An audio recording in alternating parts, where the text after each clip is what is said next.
It's Tuesday, February 17th. Vorlage Ski Resort is set to reopen today after a 13-year-old died in hospital after a piece of her clothing got caught in a chairlift on a school trip. The Rideau Canal Skateway is closed temporarily as the temperature is set to crawl above the freezing mark today. And remembering Lowell Green, the legendary Ottawa broadcaster has died at 89. Your Morning Ottawa starts right now.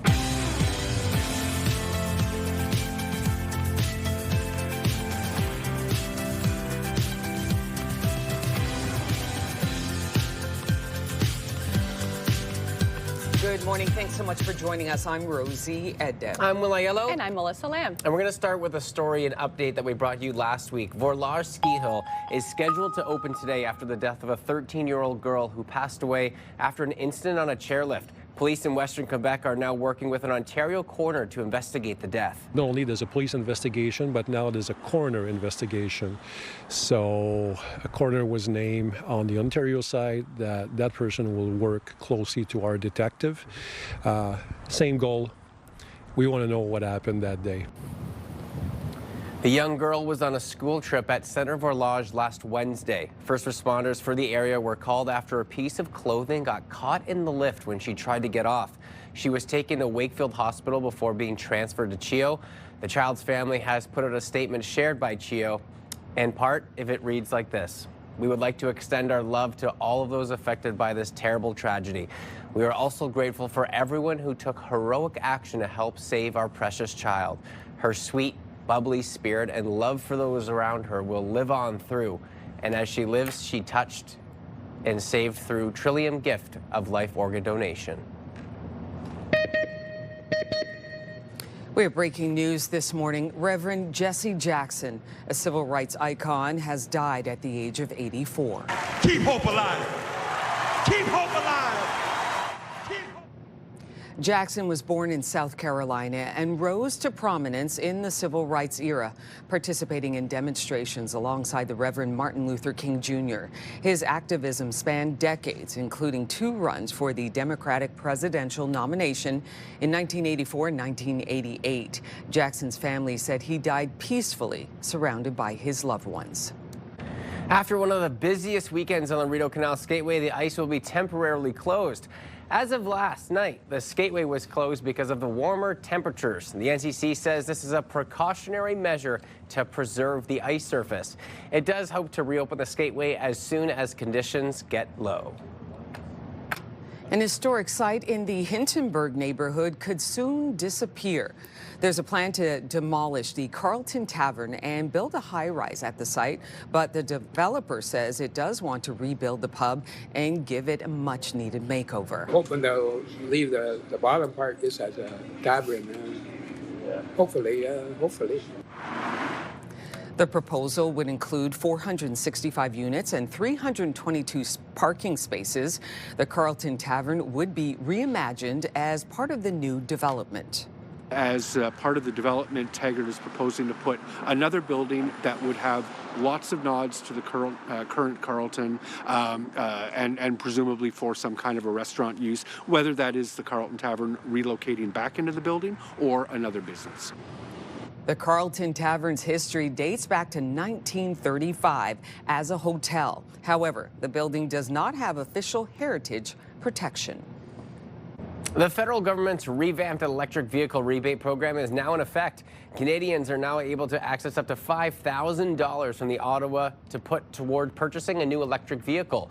Plug-in hybrids are eligible for $2,500 in subsidies. The federal Liberals are spending $2.3 billion on the new incentive program.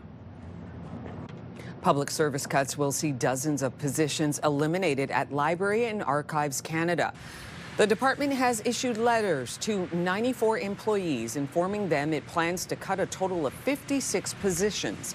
Thousands of letters have been sent to federal public servants as the government looks to reduce the size of the workforce. Police in Rhode Island say 3 people are dead, including the suspect, after a shooting at an indoor hockey rink during a game between 2 high school teams. Upon arrival, police were met with several people obviously inside the arena, and there was 2 casualties within the arena. The suspect was confirmed as one of those casualties. Police received a call around 2:30 local time about an active shooter at the rink. Authorities believe the shooting was a targeted attack stemming from a family dispute. The game was being live streamed and gunshots could be heard in the background of the video. A giant of Canadian broadcasting and longtime radio host on Newstalk 580 CFRA has passed away. Lowell Green is being remembered as a passionate community advocate and a voice for Ottawa residents. Why in 13 years, you damn Liberals, haven't you provided the daycare you say is absolutely fundamental to raise a safe child? Green was known for his 5 decades on Newstalk 580 CFRA and as host of the ever-loved call-in program, The Lowell Green Show. When he retired in 2016, he was North America's longest-running open-line talk show host. Among his accomplishments, Green helped create the Ottawa chapter of Big Brother, the Help Santa Toy Parade, and the Rideau River Conservation Authority, and was instrumental in promoting Canadian unity during the Quebec referendum of 1995. He was amazing at storytelling, the best storyteller that you could think of. He would put on these accents and different personalities, and he was so good at it. And he was warm, and he was kind, and he was very family-oriented. Green also received multiple awards, including the Queen Elizabeth II Golden and Diamond Jubilee Medals and the Radio Television Digital News Association's Lifetime Achievement Award. Lowell Green died at the age of 89. It was a big weekend for Canada at the Winter Olympics. Freestyle skier Megan Oldman captured Canada's 2nd gold medal of the Games. In the women's big air final, she also won a bronze medal last week in women's slopestyle. And Courtney Saroux picked up her 3rd medal yesterday. She won silver in short track speed skating, finishing 2nd in the women's 1,000-meter race. And on the ice, the women's hockey team beat Switzerland 2-1 to advance to the gold medal game where they will face the United States.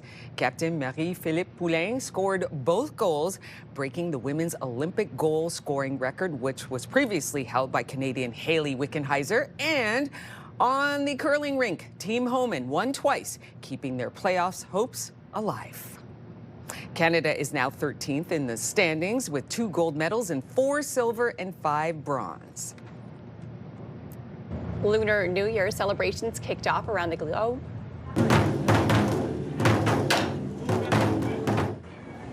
And these are festivities in Moscow. Red and gold traditional Chinese lanterns, as well as panda and horse figures displayed in the Russian capital snow market. The festival, known as Chinese New Year in Moscow, is in its 3rd year and includes cultural programming celebrating the Lunar New Year. The Lunar New Year festivities takes place over the next 15 days here in Ottawa.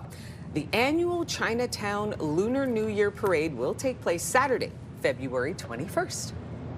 And conditions for that are looking very nice. I know that we look at the canal and temporarily closed to preserve it, but then that also means we're turning the corner with some warmer conditions. Oh, yeah. It'll be great to enjoy the festivities. We are in store for a mild day, and even the week is looking great. Like, we have some milder conditions. So what we saw on the weekend, so many people out and about because it was so warm and sunny, and it was just a gorgeous weekend. We'll continue today, but this morning, did you hear the but in there? On a Tuesday? But, yes, we have a little but in there. We do have a weather advisory for you this morning. It is a yellow advisory, and it is freezing rain or freezing drizzle. More likely freezing drizzle for us here in the city, and it extends through Ottawa, Smiths Falls, Brockville, a little bit through Cornwall and Hawkesbury. This over here is a freezing rain warning. So if you're heading to areas east of Cornwall, you could see more freezing rain than freezing drizzle. Then areas down in Belleville, if you are heading out that way, they have a fog advisory as well as a winter storm watch. So we do have some advisories this morning, a bit of messy weather on the way. Right now here in Ottawa, we are seeing a little bit of light snow, but you could see this pink in here. That is the freezing rain, freezing drizzle. So we could see a real mixture throughout the morning hours, and this will continue until about 9-10 o'clock this morning. So just for your morning commute, we could see that freezing rain, freezing drizzle, making, of course, slippery driving conditions on your drive-in today, but it should clear out late this morning and into your afternoon. More of a cloudy day for us today, not a lot of sunshine. We could see some sunshine late this afternoon, and then as we head into tomorrow, Wednesday, Wednesday into the overnight. Then we could see a bit more snow on the way. But for overall, it's not a bad day. We just have to get through this morning where we could see, of course, see slippery driving conditions. Sidewalks could be a little bit slick as well. Temperatures currently very mild. We are sitting at -3 to start off your day here in the city,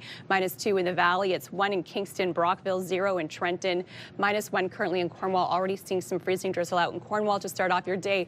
That's what we could see for us here this morning. 3 degrees is the daytime high today, so above seasonal. Normal is around -3 degrees. We'll be above seasonal and above that freezing mark into your afternoon. 4 degrees in Bancroft, 2 in Trenton for this afternoon, as well as in Petawawa will reach a high of 4 degrees. So mild conditions across the region. Will it stick around? Yes, it will. Not as warm throughout the week as it will be today, where we will be above that freezing mark. Overnight tonight dropping to -8. -1 is tomorrow. We could see some snow overnight Wednesday, but it will clear up in time for Thursday morning, a high of -1 as well. Some sunshine throughout the middle of the work week. A bit cloudier Friday and through the weekend. Still very mild conditions, more average for this time of the year. We are expecting a few snowflakes in through the weekend forecast. On your roads this hour, still smooth sailing, not seeing any major issues east to west. Just keep in mind we do have a freezing drizzle weather advisory, so we could see slippery driving conditions, so keep that in mind on your roads this hour. Now let's Welcome inside the Sports Center newsroom. Adam Scully here with your must-see moment from Monday. And for it, we're heading to Kelowna for some WHL action. Tri-City Americans taking on the Rockets, second period. Tri-City 2-on-1. Check out the save by Josh Bonini. Highway robbery. Bonini showing off his acrobatic moves to get across, making the highlight reel save. That is your must-see moment from Monday. Tuesday on TSN, you can see men's NCAA basketball when North Carolina visits NC State. Coverage starts at 7 Eastern, 4 Pacific. That's all from the Sports Center newsroom. Have a great day.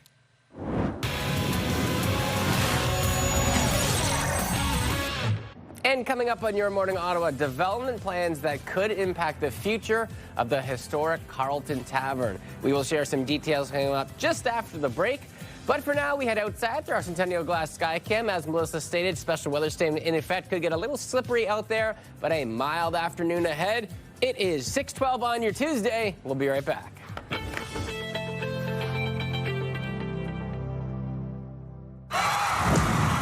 The National Capital Region is jam-packed with incredible experiences you don't want to miss. Hey, I'm Sanaya Taylor, your iHeartRadio Weekender, powered by Barrhaven Ford. Get the inside scoop on all the biggest and best events every Thursday, Friday, and Saturday on CTV, Move 100, Pure Country 94, TSN 1200, and News Talk 580 CFRA. iHeartRadio Weekenders is powered by Barrhaven Ford, Ottawa's newest and largest Ford dealership, and Ontario's #1 Ford EV dealer.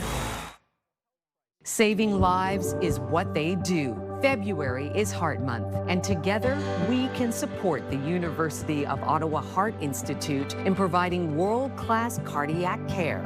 For almost 50 years, our community has played a critical role in advancing the Institute's life-saving work. Your donation will support groundbreaking research, innovative patient care, education, and prevention. To learn more, visit FebruaryIsHeartMonth.ca. Proudly sponsored by CTV.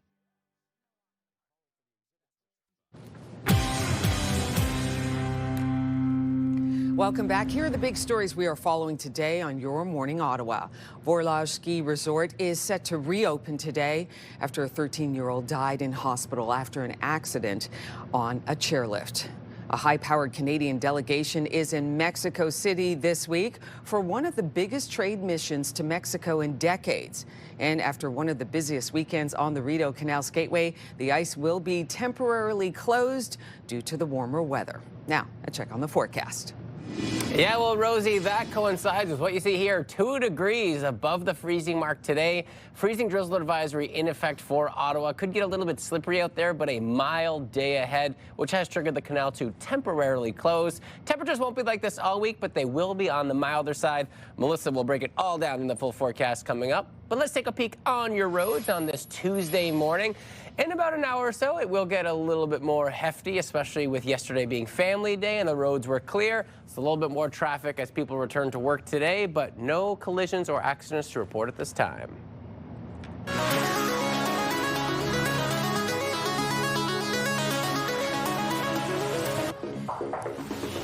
An historic site in the Hintonburg neighborhood could soon disappear. There's a plan to demolish the Carlton Tavern and build a high-rise at the site, but the developer says he does want to rebuild the pub and give it a makeover. CTV's Dave Charbonneau has more. For more than a quarter century, Len Mackey has called the Carlton Tavern his home away from home. 25 years, maybe, or more. Like many regulars, he's concerned the historic Carlton Tavern could be gone soon. Taggart Realty has submitted an application for a 38-story development in this entire block. Hoping they'll leave the bottom part just as a tavern. Hopefully. The proposal would include 465 units and 322 parking spaces. The Carlton Tavern would be reimagined as part of the new development. As part of the development, Taggart is proposing to put another building that would have lots of nods to the current Carlton and presumably for some kind of a restaurant use, whether that is the Carlton Tavern relocating back into the building or another business. The Carlton is a storied institution in Ottawa. Generations of people who have worked at Tunney's Pasture, for instance, have popped in here for after work beers. The Carlton Tavern's history dates back to 1935 as a hotel. However, the building does not have official heritage protection. It's not a heritage building. It would be difficult to declare it a heritage building. So Taggart is within its rights to propose that demolition. Demolition is proposed because of its age, structural deterioration, and the need for major site remediation, including cleaning up groundwater contamination. Councillor Leeper states many residents are concerned about the development. Others support it. The concept and the drawings look wonderful. And maybe to replace some of these little bit run-down buildings would be fine. I don't think so.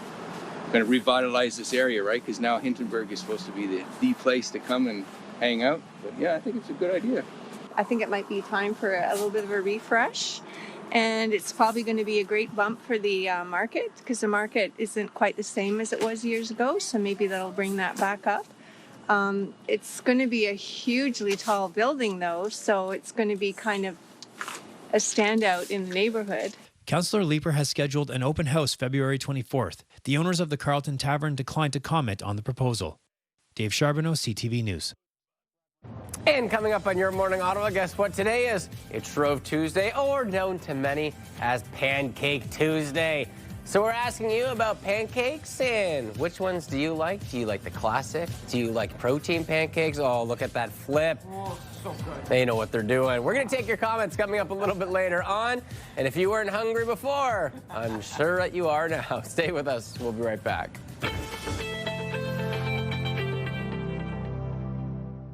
What makes your community special? Join us next week for Your Neighborhood, showcasing all the people and places that help make the National Capital Region shine. Your Neighborhood on CTV Your Morning Ottawa. Brought to you in part by the Clemo. Choose the Clemo and start living your life your way.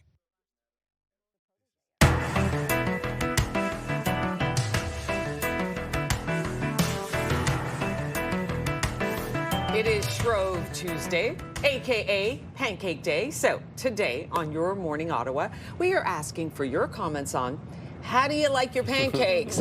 Let us know. Email us at yourmorningottawa@ctv.ca.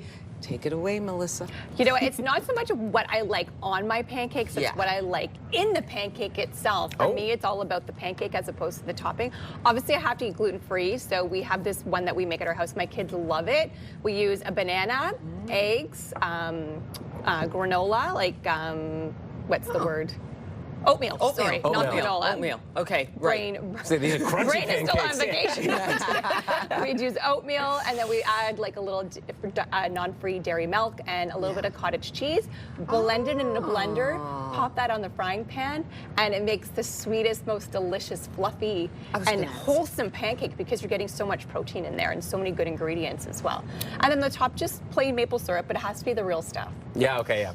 It has to be, right? It has to be the real stuff. And I like a golden maple syrup. Ah, okay, yeah, not the dark, which is a bit on the bitter side, right? Yeah, they have different colors, I guess. Yeah, Yeah. And so it's fluffy, Right? Yeah, look It at does that. like make it fluffy, like that pancake But like right there. dense, like you feel Yeah. like you're like it feels like you're eating protein. Like you could feel the protein. It's more hefty than your traditional Yeah. pancake. Give me that perfectly round Right? pancake any day. Look at it just pouring there. What is that? Buttermilk pancake. That's That's all what I'm you looking like? for. Yeah. Buttermilk. I And what know, do you- that's perfection, right? What do you put on top of it, Rosie? I just put, so if Yeah. I'm going for pancakes, Melissa, butter, Yep. maple syrup. Mm-hmm. Boom. Yeah. You're like a done. classic. then. Yes, Buttermilk, yes. butter, maple syrup. So classic. I love it. Oh, well, look at this, It's Melissa. so good. So hungry. What about you? I mean, I would say classic, like traditional pancake, like you said, Yeah. butter and real maple syrup. Yeah. But over the last few years, especially just being a little bit more health conscious and whatnot, I always make some protein pancakes.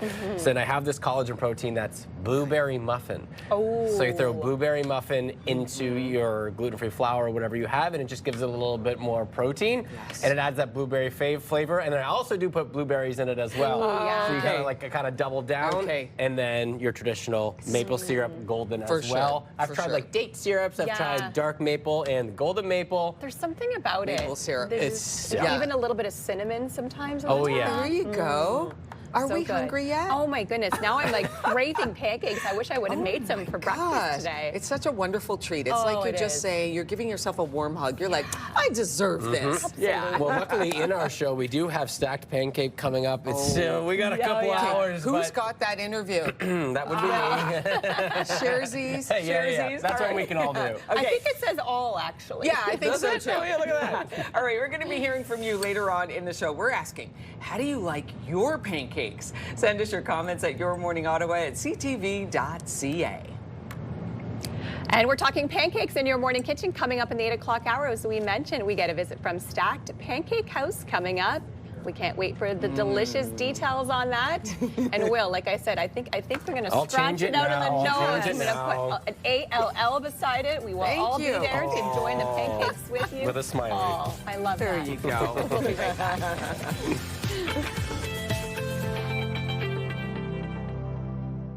What makes your community special? Join us next week for Your Neighborhood, showcasing the people and places that make the National Capital Region shine. Your Neighborhood on CTV Your Morning Ottawa. Brought to you in part by the Clemo. Choose the Clemo and start living your life your way. The National Capital Region is jam-packed with incredible experiences you don't want to miss. Hey, I'm Sneha Taylor, your iHeartRadio Weekender, powered by Barhaven Ford. Get the inside scoop on all the biggest and best events every Thursday, Friday, and Saturday on CTV, Move 100, Pure Country 94, TSN 1200, and News Talk 580 CFRA.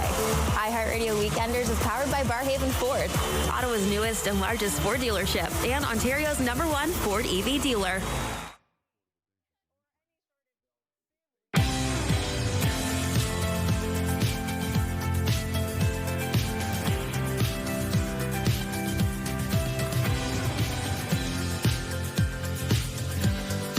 Good morning and welcome. I'm Rosie Edda. I'm Will Aiello. And I'm Melissa Lamb. And we're going to start with a news story that we brought you last week and an update towards that story. Vorlage Ski Hill is scheduled to open today after the death of a 13-year-old girl who passed away after an incident on a chairlift. Police in Western Quebec are now working with the Ontario coroner to investigate the death. Not only there's a police investigation, but now there's a coroner investigation. So a coroner was named on the Ontario side. That person will work closely to our detective. Same goal. We want to know what happened that day. The young girl was on a school trip at Centre Vorlage last Wednesday. First responders for the area were called after a piece of clothing got caught in the lift when she tried to get off. She was taken to Wakefield Hospital before being transferred to CHEO. The child's family has put out a statement shared by CHEO, and it reads in part right here. We would like to extend our love to all of those affected by this terrible tragedy. We are also grateful for everyone who took heroic action to help save our precious child. Her sweet, bubbly spirit and the love for those around her will live on through the lives that she has touched and the lives that she has saved through Trillium gifts of life organ donation. This morning, we are learning U.S. civil rights leader Reverend Jesse Jackson has died. I am somebody. I am somebody. Jackson had been living with progressive supranuclear palsy and was hospitalized in November of last year. He also revealed in 2017 that he had Parkinson's disease. The Reverend had been a leader of the U.S. civil rights movement since the 1960s. He also fought for the rights of Black Americans alongside Martin Luther King Jr. and was there when King was assassinated in 1968. Jesse Jackson was 84 years old.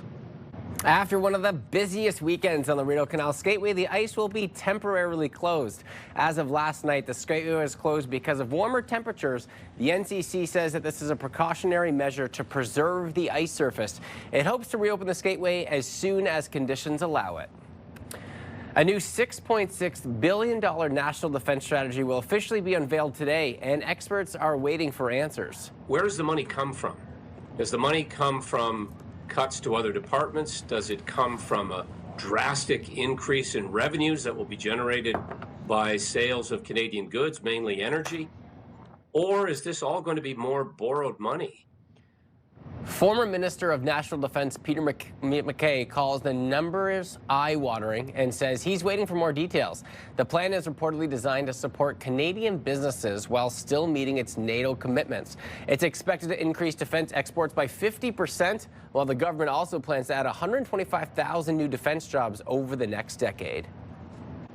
A high-powered Canadian delegation is in Mexico City this week for one of the biggest trade missions to Mexico in decades. It's a long time coming. This is an opportunity to go well beyond where we have been.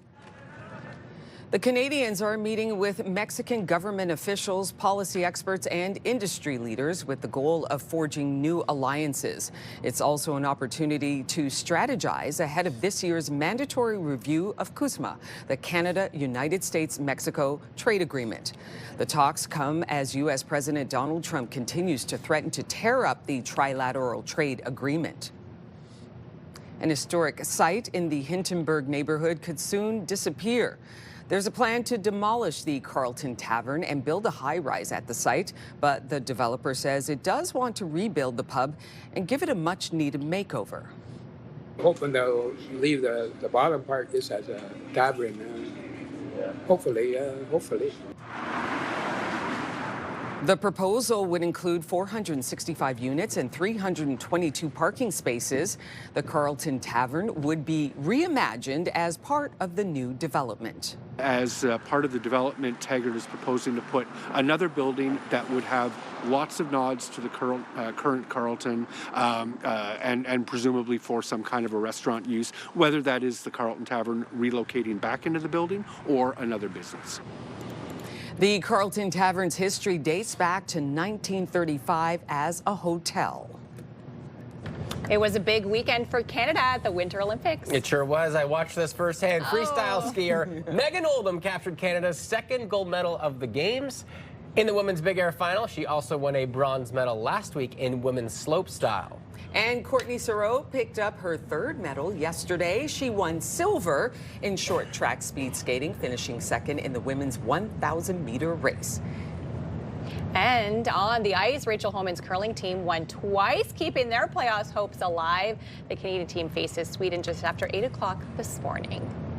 So Canada is now in 13th in the standings with 2 gold medals, 4 silver, and 5 bronze.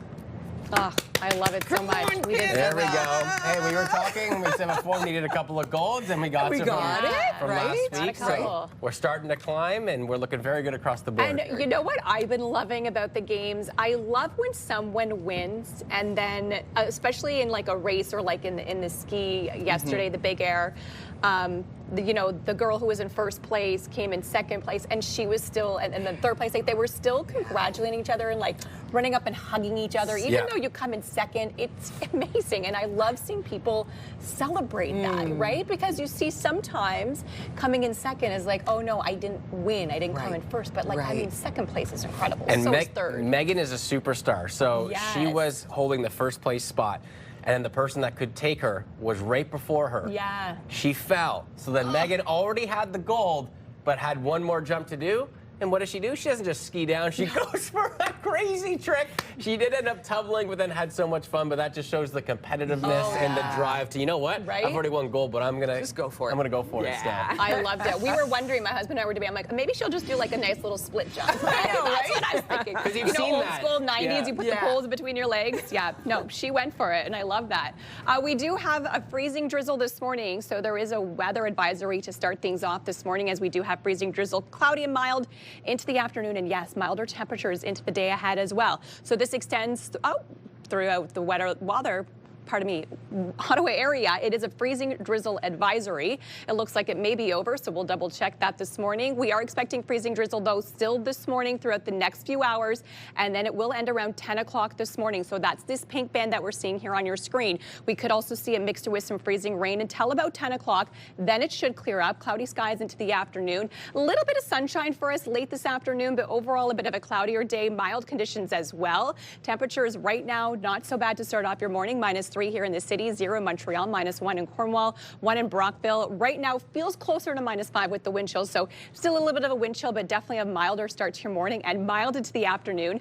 3 degrees is the high today, so above that freezing mark, and it will be quite mild into the afternoon, so makes sense why they closed the Rideau Canal Skateway. It's just going to be too slushy on the skateways for this afternoon. However, we do have some colder temperatures in the 7-day forecast. 4 degrees in Petawawa, 5 in Kittagan-Zibi, 3 over in Mont-Tremblant. So over the next 7 days, we will see milder conditions, not nearly as cold as it has been. So what we saw last week, we will continue to see throughout this week. -8 is the overnight low. Some sunshine Wednesday and through Thursday. Daytime highs of -1. A little bit colder Friday and through Saturday. Still fairly normal for this time of the year. -3 and -2 are the daytime highs. Weather brought to you by Manotick Place Retirement Community, a community you can call home. We do have some slowdowns eastbound on the 417 beginning at the 416 split and through Maitland, westbound on the 174. Also seeing some volume build at 10th line and through Montreal Road.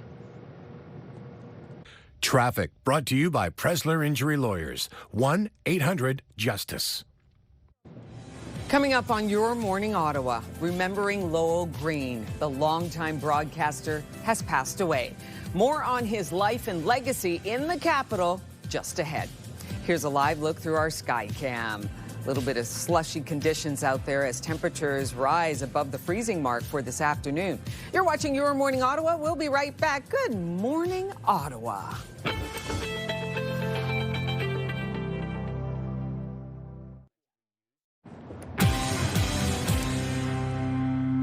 Welcome back, everybody. Here are the big stories we're following today on Your Morning Ottawa. Vorlar Ski Resort is set to reopen today after a 13-year-old died in hospital after an incident on a chairlift. A high-powered Canadian delegation is in Mexico City this week for one of the biggest trade missions to Mexico in decades.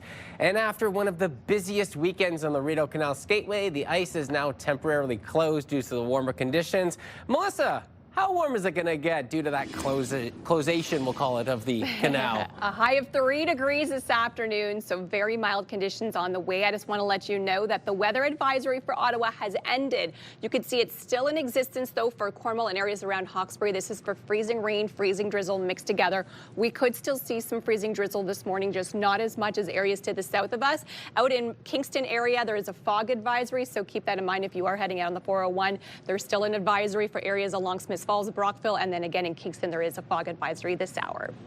On your roads this morning, no major issues east to west. Traffic is still looking pretty decent this morning. We aren't seeing any major collisions or delays.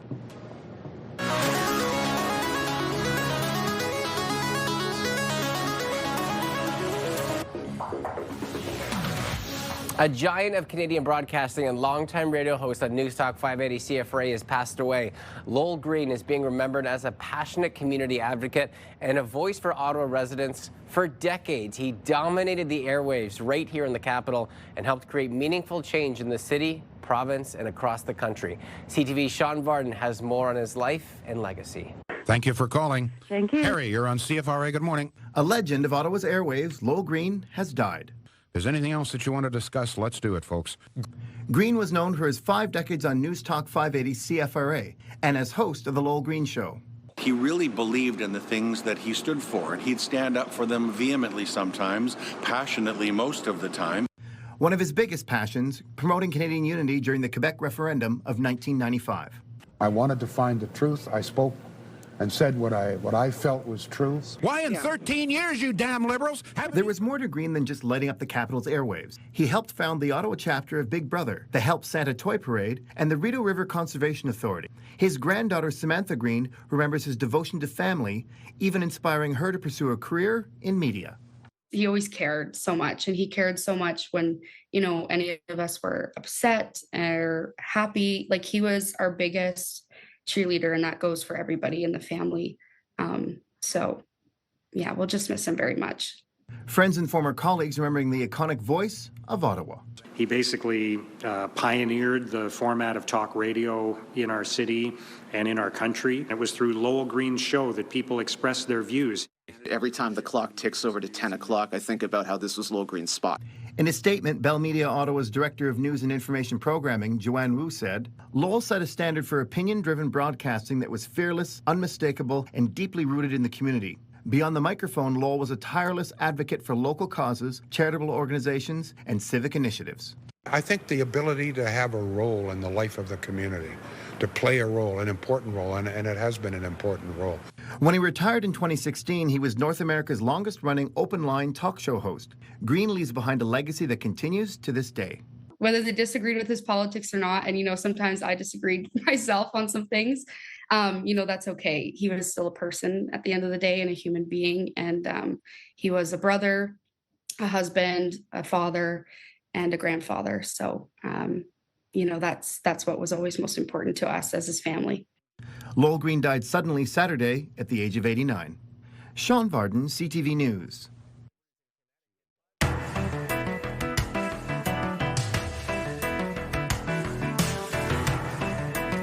It's Shrove Tuesday, aka Pancake Day. So on today's show, we asked, how do you like your pancakes? And here's what you had to say. All right, Brady says, I like cheese pancakes with syrup. Oh, interesting. Huh. Like, what kind of cheese are we talking? Like cream cheese in the pancakes? A little shredded cheese? I don't know if I've ever even gone down that avenue, but now I'm curious. Right, me too. Sherry says, my oldest loves chocolate chip pancakes covered in peanut butter and Nutella. Wow. Hubby and I prefer fruity pancakes with syrup. Okay. Oh, my. Chocolate chips, that's also a good one. Sweet treat. Bob says, best pancakes are made with blueberries and a sunny side egg in between the pancakes with maple syrup. Boy, oh boy. That's some talent. We're stacking those pancakes. Yeah. So hungry. All right, Chloe says, I love my pancakes with butter and lots of maple syrup. But most of all, my grandfather has to make it. It is the best that way. Oh, That's I love right. that. Love that, Chloe. Lee says, pancakes. I like them made from scratch or a mix topped with a small fruit like blueberries and strawberries and real maple syrup. The fluffier, the better. So good. I love that. You know, I can be in the mood for crepes, right, which are flat, and that's fine. But there's just something always in the mood for a fluffy pancake. Right? Oh my God. I wonder who's having pancakes now this morning, because we're talking about it, right? I know, thank goodness. Somebody's like flipping pancakes right now. That's it. We're making pancakes. My kids are going to have pancakes for breakfast. Yeah, and if you are, I want someone to try the cheese pancakes and let us know, because I don't think I've ever heard of that. You know, I've had like the sunny side up eggs on where I've put the cheese on the eggs, but not into the pancake mix. These are the questions that we need answered here on Your Morning Ottawa. Because you got the protein in the pancakes, right? Yep. And so maybe you mix in a little cheese too. But like you said, but like you said, but like, is it in the batter or is it like on the top, shredded on the top and melted? And what kind? We of have cheese? questions. We have questions. All right, let us know. Okay, why don't we keep the conversation going? Because we're talking about pancakes and how you like them. That's what we're asking you. Send us your comments at yourmorningottawa@ctv.ca. And coming up next on Your Morning Ottawa, the latest stop on the award season circuit will tell you which films did well at this year's Independent Spirits Awards. Coming up next. Here's a live look at our sky cam this morning on George Street. So we could still see some freezing drizzle, but the advisory has ended for now for Ottawa. Good morning. Happy Tuesday. 6:49.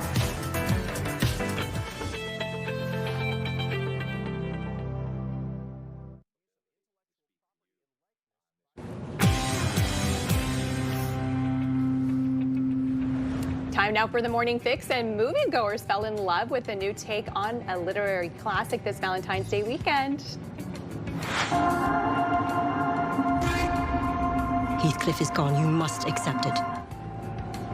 Emerald Fennell's adaptation of Wuthering Heights brought in $34.8 million US across North America. That put the film starring Margot Robbie and Jacob Elordi in first, followed by animated basketball movie GOAT, which secured $26 million in ticket sales. Heist film Crime 101 debuted in third with $15.1 million. Anybody catch it this weekend? I did. Yes. I saw Wuthering Heights. It was amazing. Like, I mean, it takes you. It takes you there. Okay. And the movie theater was filled with a lot of people, but mainly women. Yes. Okay. Yeah, mainly women. And Margot Robbie, she did it. She did that thing. Yeah. Knocked it out the park. It was good. It was a really good I want to see it tale. so bad. Yeah. I just haven't had time to go to I it. know. So I'll probably have to wait till it comes out on streaming services, because that's where I'm at. You know, I'll probably get to see the GOAT before I see Wuthering Heights. You'll see the GOAT. Yes. And then you'll let us know how it is. Yes, exactly. There it is. Yeah, that's where my life takes me. But I really want to see it. Yeah, it's good. Well, sure, it's cold outside and the Winter Olympics are still on, but also baseball season is just around the corner. The Toronto Blue Jays are now conducting their first full squad workout in Florida. So the Jays have taken to the field at Dunedin's TD Ballpark with several new faces around the clubhouse. The players were stretching and running. I also saw some dancing happening yesterday as spring training kicks into high gear. Toronto starts preseason action next weekend when they face the Philadelphia Phillies. Yeah, I saw George Springer with his dance moves. Oh yeah. We like that. Online. We like some good dancing going on early on in the season. Yes, exactly. The vibes were high. They looked, I saw some posts online on social media, and the vibes are good. The vibes are good. Probably also very happy to be somewhere warm. Yeah. Ernie Clement was also doing some dance moves, so it was nice to see them shake a leg. There we go. And award seasons continue with the Oscars still just under a month away, but Train Dreams was the big winner at Sunday's Independent Spirit Awards. This is rough work, John. Not just on the body. The understated Best Picture nominee won Best Film and Best Director for Clint Bentley. Rose Byrne won Best Performance for her role in motherhood drama If I Had Legs, I'd Kick You, because the Indie Spirit Awards honor independent films. Some of this year's award heavy hitters like One Battle After Another and Sinners and Hamnet were not eligible. Yeah. I like this, that the smaller, more independent films, probably with a less budget, gets a chance at winning some awards. Right. But still some great actors in there as well. So good. Right? Give them some recognition. Fantastic. Sure. Loving it. All right. Coming up in the next hour, we speak to an Ottawa woman in Milan who has been to nearly every Olympic Games since, get this, Montreal 1976. Wow. Canadian comedy legend Bruce McCulloch is bringing his latest tour to the capital this week. He joins us live to tell us what you can expect. Frank Napolitano from Mortgage Brokers Ottawa shares his advice on what to do if you learn your lender has decided not to renew your mortgage. We'll have all that and more coming up. Here's a live look through our Centennial Glass Sky Cam. Here it is, Tuesday morning. You're watching Your Morning Ottawa. We'll be right back. Good morning, Ottawa.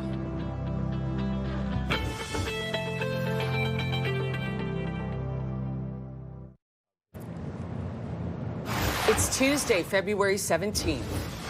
Borlage Ski Resort is set to reopen today after a 13-year-old died in hospital after a piece of her clothing got caught in a chairlift on a school ski trip.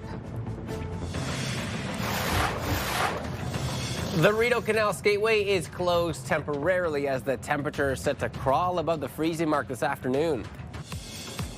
And the University of Ottawa Heart Institute is making it easier for you to get tested for heart valve disease. They tell us more coming up. Your Morning Ottawa continues right now.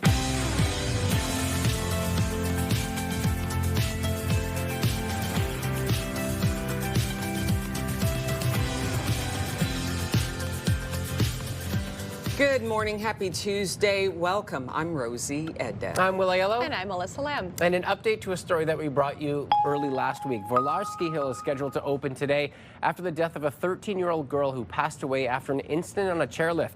Police in Western Quebec are now working with an Ontario coroner to investigate the death. Not only there's a police investigation, but now there's a coroner investigation.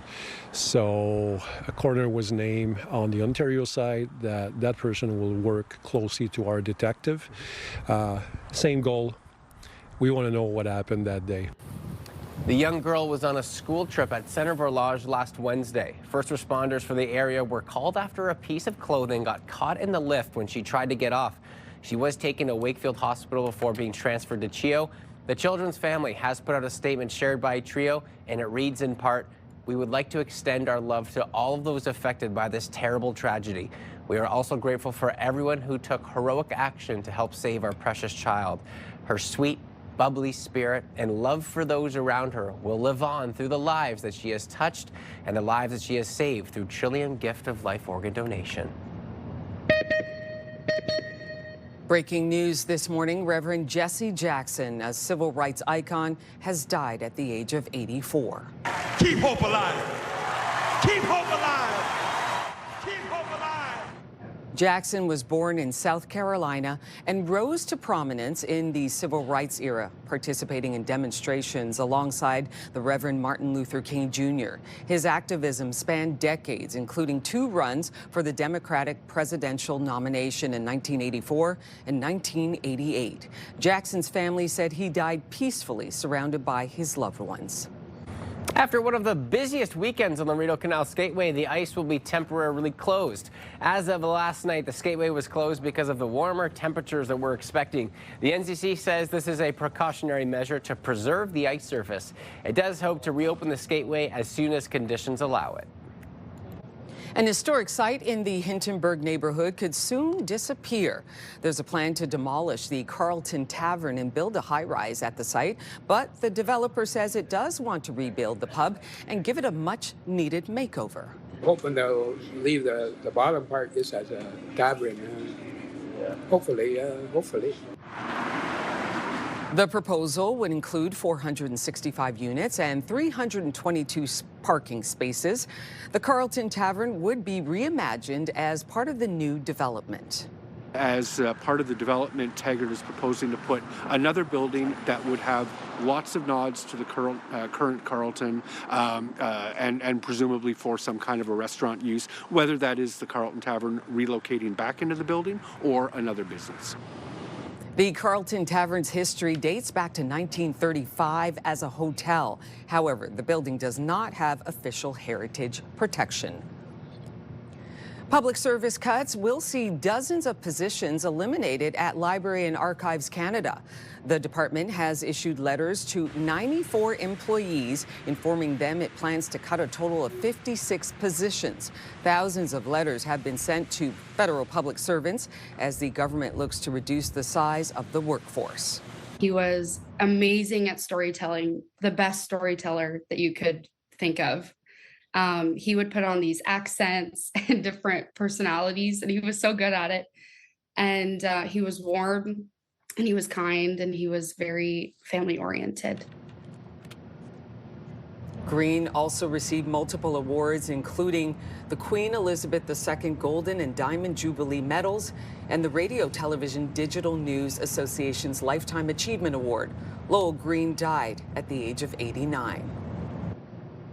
It was a big weekend for Canada at the Winter Olympics. Freestyle skier Megan Oldman captured Canada's second gold medal of the Games in the women's big air final. She also won a bronze medal last week in women's slopestyle. And Courtney Saroux picked up her third medal yesterday. She won silver in short track speed skating, finishing second in the women's 1,000-meter race. And on the ice, Rachel Homan's curling team won twice, keeping their playoff hopes alive. The Canadian team faces Sweden just after 8 this morning. Canada is now 13th in the standings with 2 gold medals, 4 silver, and 5 bronze. And the Goo Goo Dolls are coming back to Canada. I won't say anything at all, so why don't you smile forever? So good. The band is launching a Canadian spring tour on March 19th. Along with Dashboard Confessional, they'll be in Atlantic Canada for the first time in more than a decade, with shows in both Halifax and Moncton. And there are a number of other Canadian stops, including Victoria, Calgary, Edmonton, Ottawa, and Winnipeg. Exciting. Hey, I love when we're not missed, right? Yes, I love that. I saw them for the first time live, actually a couple of years ago. When I was Kitchener, they played just alongside the river, and still so good. Oh, yeah. Like you can hear it in his voice, the performance. It was actually a smaller venue festival, it's a little Summers Festival. But Iris and just like their albums are so good. Oh, I love the Goo Goo Dolls. They have so many classic, iconic songs. They do, and I love the name. Goo Goo Dolls. Right? Goo Goo Dolls, yeah. Goo Goo. So good. Well, we also have your weather picture of the day today. This was sent to us from Kathy, and it's the frozen Burrito Falls. Love it. Weather picture brought to you by Box Me Up. Moving, staging, renovating, just box me up. And of course, we want to hear from you. Please send your weather pictures to us, and you can see it right here on the show. The best way to do that is email weathershots@ctv.ca. Again, that's weathershots@ctv.ca. And we are in store for a very mild day on the way. Temperatures today above freezing and very, very warm into the afternoon. 3 degrees is the high late this afternoon. So normal for this time of the year is around minus 3.6 degrees. And of course, the sun was up at 7 a.m. and will set tonight after 5:30 at 5:32 p.m. So the days are just getting longer and longer. For us here in Ottawa, I just want to keep on showing good because it keeps on changing.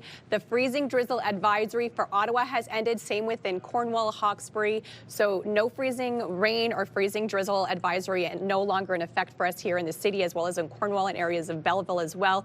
Out in, Brockville, Smiths Falls, Kingston area, still under a fog advisory this morning. So just keep that in mind if you are heading out that way. It could be a little bit foggy. We could still see some freezing drizzle this morning, just not nearly as much as we were expecting earlier this morning. So right now we are seeing some little patches of pink. That is the freezing drizzle. So just some very, very light freezing drizzle. If we see any at all throughout the next 2 hours or so, it should clear up by about 9-10 o'clock this morning. Into the afternoon, cloudy conditions for us here in the city today. We're expecting cloudier skies, a bit of sunshine late this afternoon. Overnight and through Wednesday, that's when we could see a bit of snow in the forecast for us. It will clear out in time for Thursday morning, so we don't have to worry too much about a bit of snow coming our way. If we see any at all tomorrow night, it should clear up pretty quickly. Temps right now, not so bad, fairly mild to start your day off. We are sitting at -3 here in the city, -1 in Montreal, as well as in Cornwall. 1 already for areas in Kingston, as well as in Brockville. With that wind chill this hour, feels closer to -4 here in the city, so not so bad to start off your day. And of course, if you are heading out to school today, a high of 3 degrees into the afternoon. A bit of that mixed precipitation this morning in terms of some freezing drizzle or some freezing rain, but it will clear up very shortly, and it will be a little bit cloudier into the afternoon. Highs of 3 for Ottawa, Cornwall, Kemptville, Brockville, 2 for Trenton, Kingston area, 4 for the Valley today, so very mild out in the Valley. Pembroke, Petawawa, 5 in Kittaginzibi into your afternoon. Now, these milder conditions will continue this week. We do have very mild temperatures on the way. -1 for Wednesday, Thursday, lots of sunshine again. We could see some snow overnight Wednesday, but it will clear up in time for Thursday morning. Flurries on the way for Friday and through Saturday, and temperatures a little bit colder, but still fairly normal. -3 and -2 is the high as we head into the weekend. 7-day weather forecast brought to you by Davidson Hearing Aid Centers, celebrating over 80 years in family business. And we do have some slowdowns on the eastbound 417 beginning at the 416 split in through Maitland, westbound on the 174, some buildup at 10th line in through Montreal Road. Will. Well, February is Heart Month, and the University of Ottawa Heart Institute wants to make it easier for you to get screened for heart valve disease. Here to tell us a little bit more about the heart valve mobile screening program is Dr. David Masika-Zaytoun and Nurse Catherine Degg. Good morning to the two of you. Good morning. Thanks for having me. It's so great to have you here, especially with Heart Month being February. I want to talk a little bit about what the actual disease is first. So the valvular heart disease, the valve has a door inside the heart, and they direct the flow for going through the entrance from the pulmonary to the body to bring the blood. They can dysfunction as not opening well or not closing well. We know that valvular heart disease is the next cardiovascular epidemic. It can affect up to 10% of the people after 75 years old. And there is no medication, the only treatment is an intervention. If patients are not treated, they can die. But most of the patients can be treated with intervention. And the good news is that we have new interventions that are much less invasive than surgery, which enable us to treat almost every patient with valvular heart disease. Two important facts is, first is that if you treat timely, a patient can have a restoration of life expectancy, but if you wait too long, they can suffer for complications like heart failure and arrhythmia. So you talk about that, you know, being able to catch it maybe a little bit earlier. There's certain signs that we should be looking out for this specifically. So the signs are, that's why it's difficult to detect valvular heart disease. The signs are insidious and not specific. You can have shortness of breath, fatigue, some swelling. Everybody will think, oh, it's because of aging. And that's why screening is important, is that if you don't look for it, you don't find it. I love that. Okay, can we talk about the actual mobile screening, what we have here too? Because I've only gotten a quick peek and I love this program. Yeah, absolutely. Whenever I was a nurse at the hospital, actually, I had a patient hold my hand, a very sick patient, and say, what could I have done differently? How could I have known? And we're so proud to say that now we offer a program where we go out in the community. We've been running since 2023, and what we offer is this mini ultrasound of the heart, a mini ECG, and a finger poke blood test to screen for cardiac risk factors. So we test for diabetes, high blood pressure, and cholesterol. And within an hour, we give you all of your results and a direct referral to a cardiologist. We've had really great feedback. The most common, almost negative thing would be, why haven't we done this before? So we target over 65 with no known cardiac disease, and we really try to focus on vulnerable populations, so rural communities, Indigenous communities, folks that might be most at risk, folks without family doctors. And you know, being a nurse like at the hospital, you probably see something like this, and it can actually put ease on the actual hospitals themselves. How great has it been to see a mobile screening test like this implemented across the city? So it's a very important question. So the philosophy is that if you screen, you detect, you follow, and you perform timely interventions, you avoid complications like being a patient being in heart failure and admitted to the hospital. So you improve the outcome of the patient and you save resources for the healthcare system.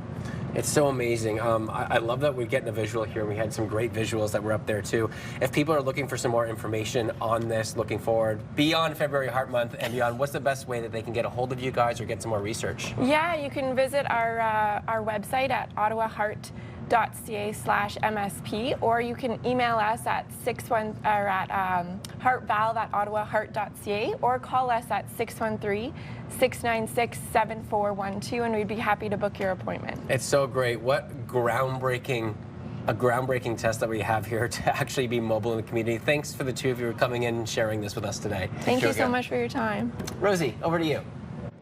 Coming up next on Your Morning Ottawa, we are kicking off our Winter Games Week with figure skating. That is just ahead. Here's a live look through our Centennial Glass Sky Cam. We are sitting at -3 right now, cloudy conditions. We'll be right back. Good morning, Ottawa.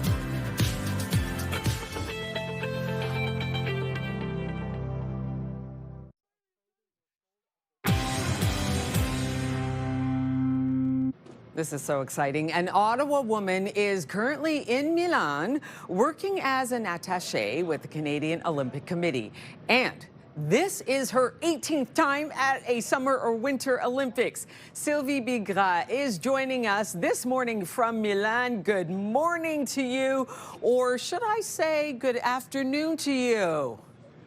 It is, just after 1 p.m. here on this actually stunning winter day. It's 14 degrees, blue skies. There's a ton of snow out in all the mountain clusters, a ton. In fact, some of the events are being delayed because of the amount of snow. But here, we're living like a spring, like Olympic Winter Games in downtown Milan. Okay, so Sylvie, can you talk to what your role is? You are an attaché at the Olympic Games representing Canada. Talk to our viewers about what that means. So I'm based at the main press center, which is where all of the world's media are based and work. And so I'm there with Team Canada Communications, and we're there to help them in any way they can to cover the games. So we organize press conferences, we organize media availabilities with the athletes.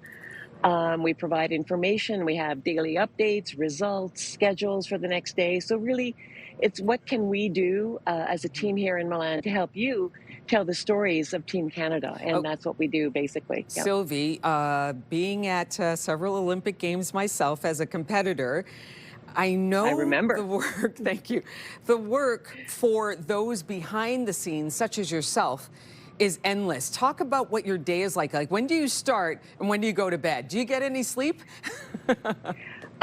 No, sleep is for when I get back to Ottawa. And I'm looking forward to coming home, watching the news while I was waiting to chat with you, Rosie. I'm getting a little bit homesick, I have to admit. The first week is always crazy. Yeah. So I was here at the end of January, opening ceremonies February 6th. So what we're doing is we're setting up our office space. We're doing all the technical stuff, installing our TVs, our printers, and all of that. And what we're doing is the week before the games, we organize what we call a media availability with each sport.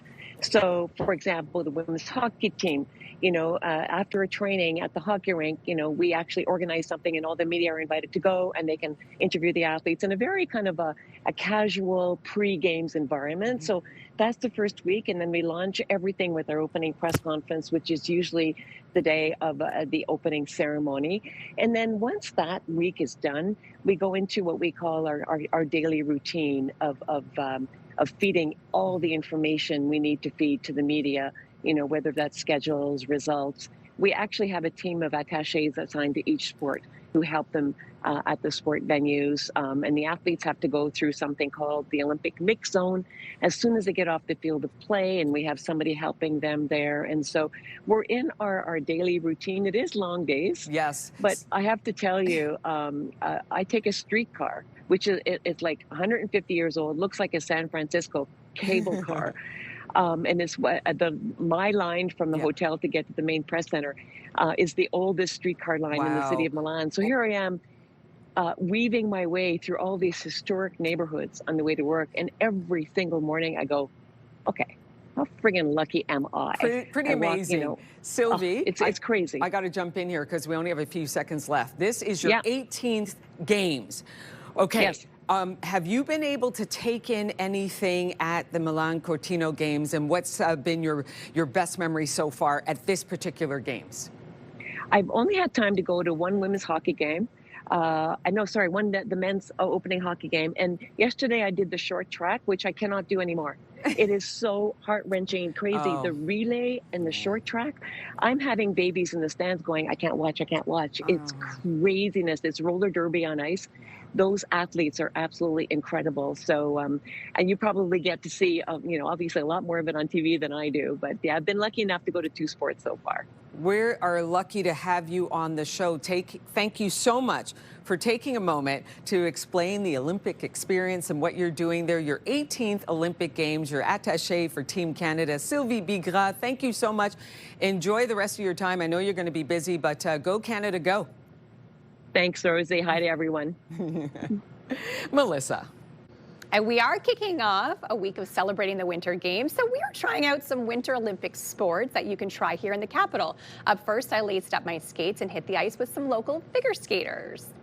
We are out here on the ice at Nepean Skating Club, and I'm joined with Lori Walker. It's so great to be back on the ice. It's been, I'm not going to age myself, but it's been a few decades since I've been back on the ice. It's an honor to have you here at our club. Thank you. What a fantastic club. Can you kind of give us a few of the details about the Nepean Skating Club? Yeah, we're in our 60th year, so many years in Ottawa. This club has been going for, and we do everything from can skate all the way up to elite senior. Yeah. We also have synchro, pairs, dance, and even can power skate. We are seeing figure skating at the Olympics. It's been front and center. So we're going to do some moves here today. You're going to teach me some base moves, and then we're going to see how the real professionals do it. Yes, I'll take you through the progressions from kind of how you learn an element all the way up to where it gets to that you might see at the Olympics. Okay, what are we first going to start with? We're going to start with the famous spiral. Oh, the spiral. You don't want to hit a toe pick on that one. No, because you will then hit your nose on the end. Yes, it is not fun. Okay, so how would you start someone up who's never done a spiral? So with our young ones, what we do is we would ask them to put their hands on the boards and spread out. Yes. And what we're going to do is push it back a little bit because you don't want to fall. Face plant, yeah. Yep, so you're going to think about your back being like a table with your chin up, and then you're going to lift your other leg, your most comfortable leg, as high as you can. And then where are you pointing your toe? Down, out? You want to point it out.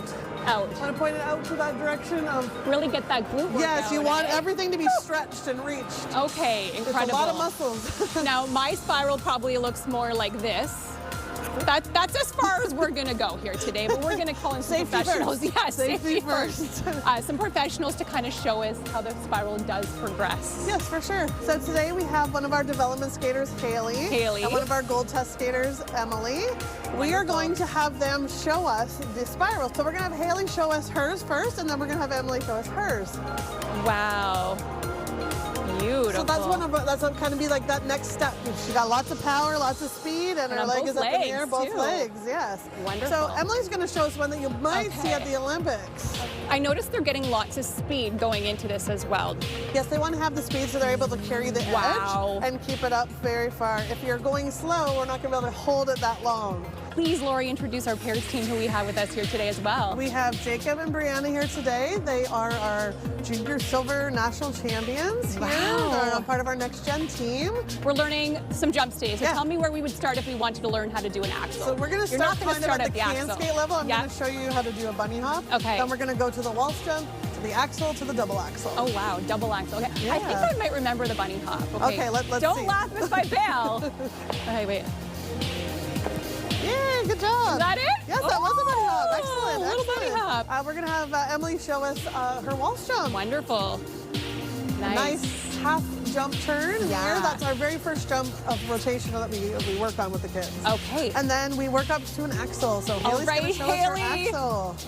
Wow. There, woohoo! Amazing. Yeah. And then something you'll see at the Olympics a lot of is the double axle. So Jacob's going to show us his double axle.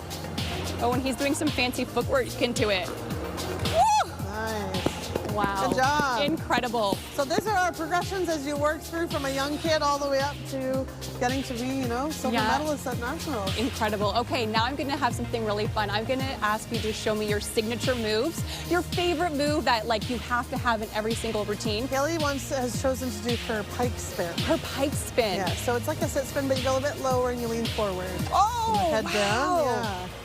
Incredible. Emily's going to show us what's called a charlotte. Something with her flexibility, of course, something with her flexibility, and I believe she also wants to show us a spin. A spin, okay.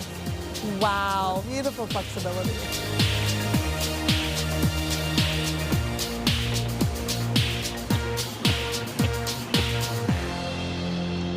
Again, in the Olympics, you're going to see a lot of spins, and lots of the ladies do the Bielman. Wow, that's incredible. So much flexibility and power in that. Lots of flexibility. Good job, Em. I love it. Okay, and last but not least, we have our pairs team. What are they going to showcase? They're going to do us an overhead lift, and they're also going to show us a death spiral. So you'll see a lot of these Olympics for the pairs.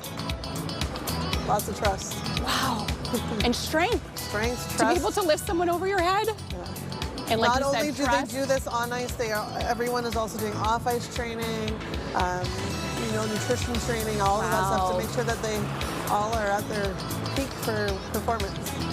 This is the death spiral. Wow, incredible. Yeah, absolutely. It's amazing to watch everybody. It's amazing as a coach to watch the progressions. Absolutely. That's what I enjoy the most, is to get them as high as they can for themselves. Well, thank you so much for having us here today. It's been an absolute pleasure, and thank you to all of our skaters who have come out today. Thank you for joining us. It was a pleasure to have you here. You still got it. Oh, barely. So I did get new skates recently too. Yeah. So as a figure skater, when you get new skates, there's an adjustment period. That was only my second time ever on those new skates. So they're very stiff. So I felt like I'm still finding my groove with them. So I was very hesitant to try anything. Also, I'm not gonna lie, if I spin now, I get vertigo.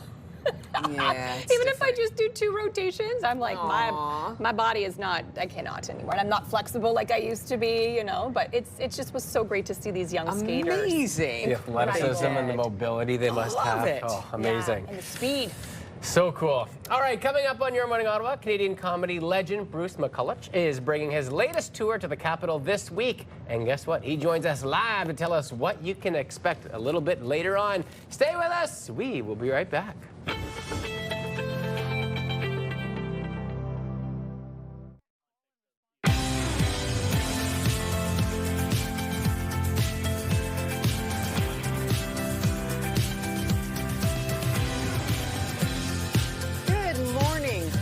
I'm Rosie Edda. I'm Layello. And I'm Melissa Lamb. Hopefully everyone enjoyed their Family Day weekend. We're going to get right to our news headlines and a story that we brought you last week. We have an update.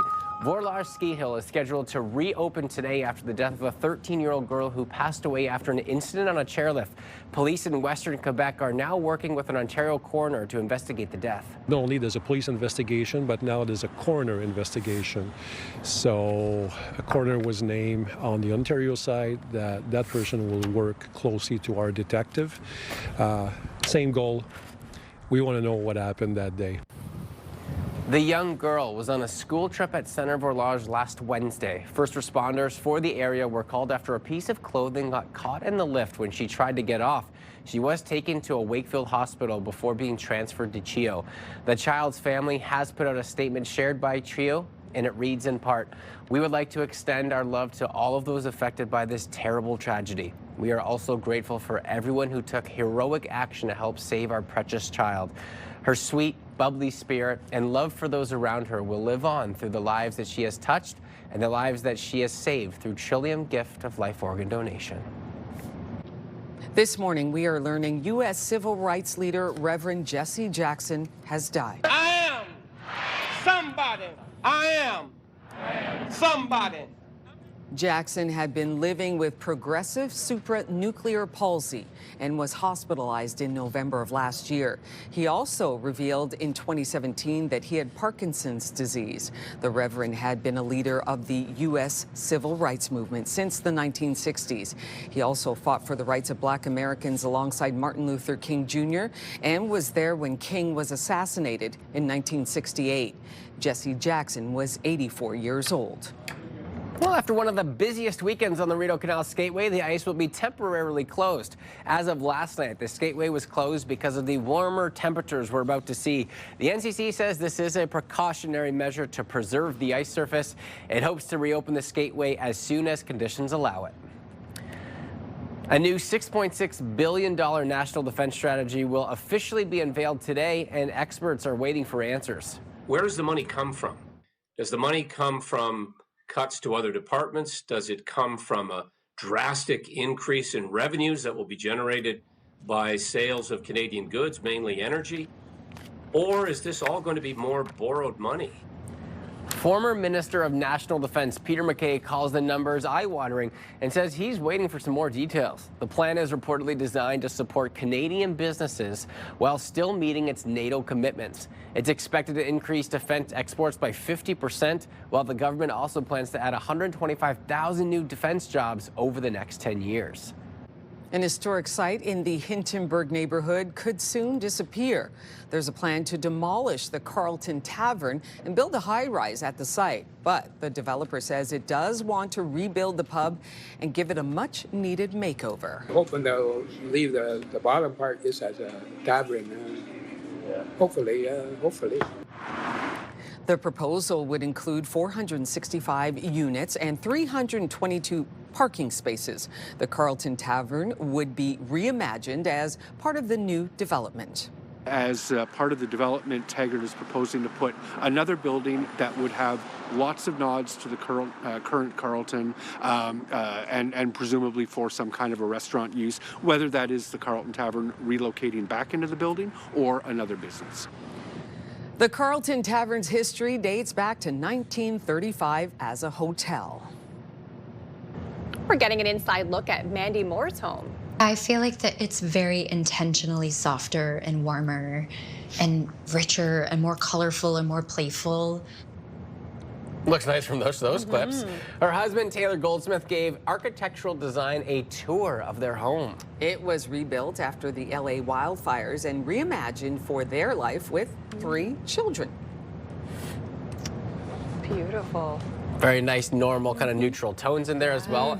And I would like to see the before and after, because, you know, it's probably before they had kids, it was decorated a certain way. And then, like they said, post-kids, a little bit of a different interior design to that home. I didn't see any plastic toys, though.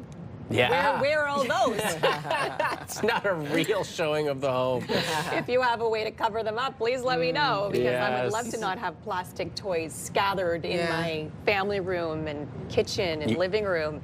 I've even found them in my closet. I was just going to say, you probably open up one of those closets during the tour and boom, they all fall out. A little cheaper by the dozen. The washing machine, you know, they're everywhere. Like, why? Everywhere. The blocks. The mega blocks, all of the things. Freezing drizzle this morning. It should end within the next few hours. temperatures. It will be a cloudier day, mild though into the afternoon. Temperatures above the freezing mark throughout the afternoon. So this pink on your screen is the freezing drizzle. We did see a little bit of it early this morning, could still see a little bit more throughout the early morning until about 10 o'clock. That's when it will clear up. We will see a bit of a cloudier day today. Not a ton of sunshine on the way for us on this Tuesday, a bit more into the late part of your afternoon. Tomorrow though, nice and sunny. Overnight Wednesday is when we could see a few snowflakes in the forecast, so we could see some scattered flurries overnight Wednesday, but it will clear up for Thursday morning. Still sitting at -3, so temperature is fairly mild. With the wind chill this hour, only feels like -4, so not a strong wind chill to start off your day. -3 is how it feels currently in the valley, -4 Montreal. Very beautiful day to get outside today, especially for recess. We are expecting daytime highs of 3 degrees throughout your morning, so it will warm up fairly quickly into the day ahead. Temperatures into your afternoon sticking around at 3 degrees. So a warm morning, a warm afternoon, and of course it will be a great day to be outside because it will be so mild. Similar temps across the region, 3 as well in Kemptville, Cornwall, Brockville, out in Kingston, Trenton area sitting at 2 degrees, 4 for Bancroft as well as in Pembroke today. The Valley also sitting at 4 degrees in Petawawa, 3 for Mort Tremblant. So over the next few days, we will see milder conditions, overnight dropping to -8. Sunshine on the way for Wednesday, Thursday, daytime highs of -1. We could see a few flurries Friday and through Saturday, but temperatures still mild, sitting at -3 and -2. On your drive in, we do have a collision westbound on the 417 at Carlsbad Springs. Left lane is closed. We also have slowdowns eastbound on the 417 starting at Moody and through Bronson. Westbound on the 174, we're seeing buildup at 10th line and through Montreal Road. Traffic brought to you by Presler Injury Lawyers. 1-800-JUSTICE. Okay, this is such a treat. You know him as one of the stars of the legendary Canadian series, The Kids in the Hall. Wear a crash helmet around just in case. Watch your friends get married and grow beards to cover their puffy, compromising faces. Then get a TV show. I guess I'd have to say that's my only advice. Okay, now Bruce McCullough is bringing his latest comedy tour to the Capitol. You may also recognize him from acting roles on Gilmore Girls and Arrested Development. He's also directed for shows like Brooklyn Nine-Nine and Trailer Park Boys. And Bruce joins us now to tell us more about his upcoming show right here in Ottawa. Good morning to you, Bruce. Good morning, Rosie. It's so nice to see you again. It's been a while. It's fantastic to see you again. I'm loving this, loving the fact that you continue to make us laugh, to make us see the funnier side of this world. So the name of this tour, Dark Purple Slice, can you tell us where that name originated from? Well, it actually came from a bad review I'd received in some industrial city in Ontario. And it's that I am the dark purple slice of the kids in the hall. But moreover, it's about how we use gallows humor to get through these very dark times that we're always in. And sometimes in the dark times, we need humor more than ever.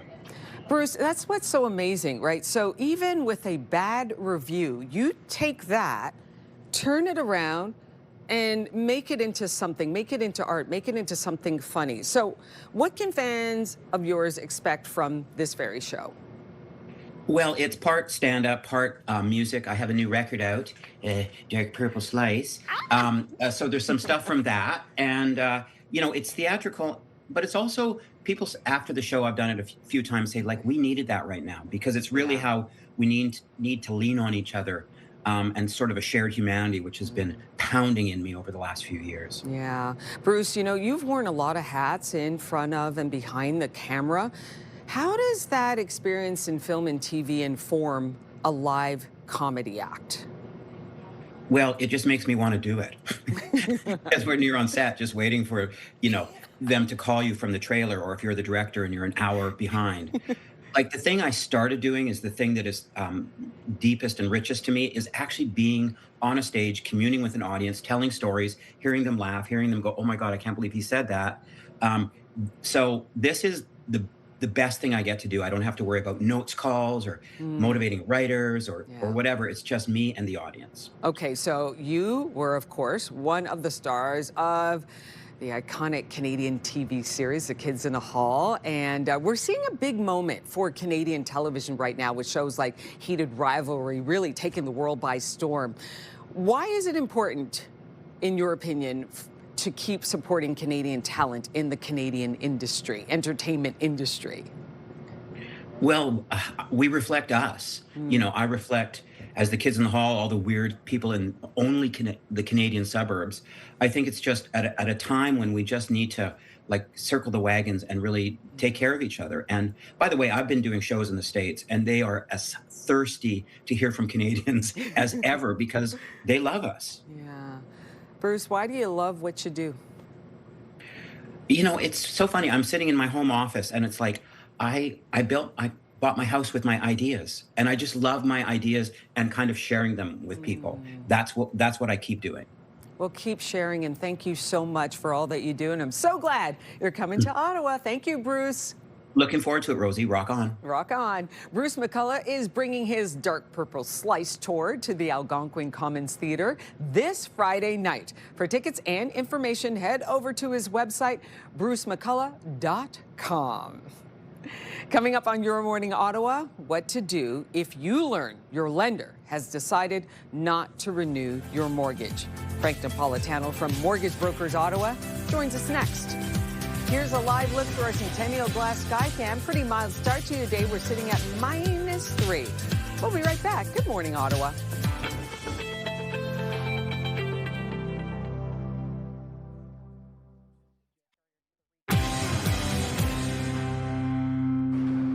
Well, if your mortgage is up for renewal this year and your lender is saying they won't renew it, what are you supposed to do? Good thing we have Frank Napolitano from Mortgage Brokers Ottawa here to help us out. Good morning to you. Good morning. Okay, let's talk about this. You've had a mortgage with a lender and now they're saying we're not going to renew it. Does this happen quite frequently? No, very, okay. very rare. The only time that you'll see it happen is if you're really missed a lot of payments. So if you've been behind on payments or if you've had some other issues with the bank, and we've seen a couple of stories over the last couple of years where banks have fired customers. So, you know, there's scenarios where it happens, but it's so rare. I mean, it rarely happens. So I don't think it's, you know, if you make your payments on time, the likelihood is very good that you're going to get a renewal agreement.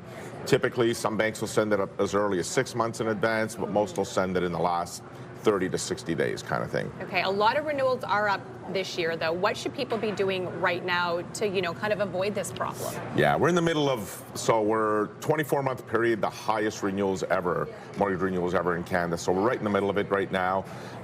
Like I said, I mean, when you get a mortgage renewal, the lender's likely not giving you their best rate up front. So it might look like a competitive rate, but there's likely better out there. So this is your one chance. I mean, many Canadians lock in for 5 years. So if you're locking in for 5 years, this is your one chance to get as good a rate as possible because you're going to take it over 5 years. So don't just settle for what they give you. Make a phone call, shop around, call a mortgage broker, call another bank or a lender, and see what's out there. Like, you know, you owe it to yourself and your family. So the best advice is to shop around. For these people trying to renew their mortgages and their banks, for whatever reason, won't renew it, what should they do? Well, again, call a mortgage broker, go to your bank. There's got to be a reason behind it, generally speaking. Like I said, it's so rare. I've seen it maybe a handful of times in my 20 years, 25 years as a mortgage broker.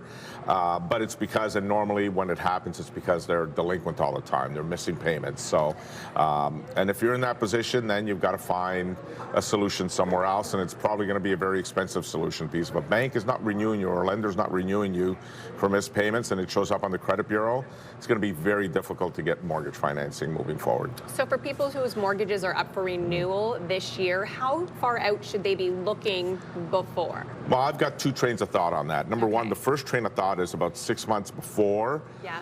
You know, make a call and you know, have a discussion with either your bank, a mortgage broker, you know, so that, for me anyway, I like having that discussion to figure out where they're at financially and how they're feeling. Let's call a spade a spade. The cost of living out there is very, very expensive today. And the lifestyle that you were accustomed to pre-COVID versus post-COVID is much, much different. So for some people, they need to re-amortize their mortgage. They need to increase their amortization by 5 years just so that their payments remain stable.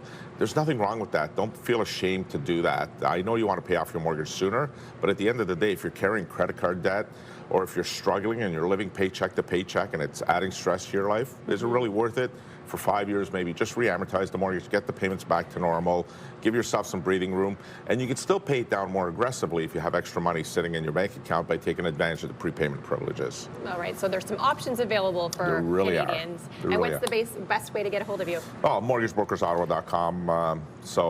Again, we've been around for a long time, and our goal is always to give the right advice to clients so that they get further ahead and pay off their mortgage as soon as possible. Perfect. Thanks, Frank, for joining us today. Always a pleasure. You're welcome. Rosie. Coming up on Your Morning Ottawa, celebrating the Year of the Horse. We are marking Lunar New Year coming up in the 8 o'clock hour. That and so much more still to come. Stay with us. You're watching Your Morning Ottawa.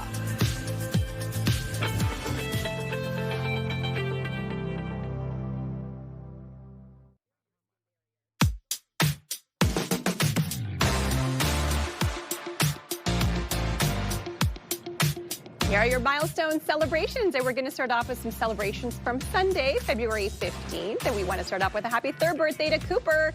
Hope you have an awesome day. We love you very much. This is from Grandma, Grumpy, Granny, Grandpa, and all your aunts and uncles. So cute. We have a happy 8th birthday to Tiago. This is from Mom, Dad, Cassian, and Nora, who are wishing you an amazing birthday. We are so proud of you. We have some celebrations for yesterday, Monday, February 16th, and we're going to start off with a happy 10th birthday to Mackenzie. This is with love from your best friend Maximus and those humans that love you, Mom, Char, Papa, and Nana. We also have a happy 7th birthday to Theo, another trip around the sun, and you still haven't outgrown being the baby of the family. Lots of love from your big brother Elliot, big sister Sadie, Mommy, and Daddy. We also have a happy 7th birthday to Tristan. From chasing big goals in sports to giving your all in school, you make us so proud every day. Have the best day. Love Mom, Dad, Cedric, the dogs, Gloria and Jack, and your fish, Sonic. Welcome to the teens, Evan. This is a happy 13th birthday with lots of love from Mom, Jason, Dina, Anthony, Iris, Nanny, Papa, Isabel, and Wayne. And of course, we have some celebrations for today, Tuesday, February 17th. And first off, we have a happy 1st birthday to Lakeland. Oh my goodness, look at that photo. Love all of your friends and family. We love you so much. We also have a happy 6th birthday to Jackson. We hope you have an amazing day. Love Mommy, Daddy, Emily, Nanny, Papa, Grammy, and Poppy. And of course, if you have a milestone celebrated with us, send your birthday announcements for kids turning 13 years old or younger, those turning 100 years or more, and wedding anniversaries as well for those celebrating 50 years or more. All you have to do is send an email, ottawa.milestones@ctv.ca. We'll be sure to get your announcement on the air. Coming up in the next hour, Sherlock Holmes and the Locked Room opens tomorrow night at the Gladstone Theatre.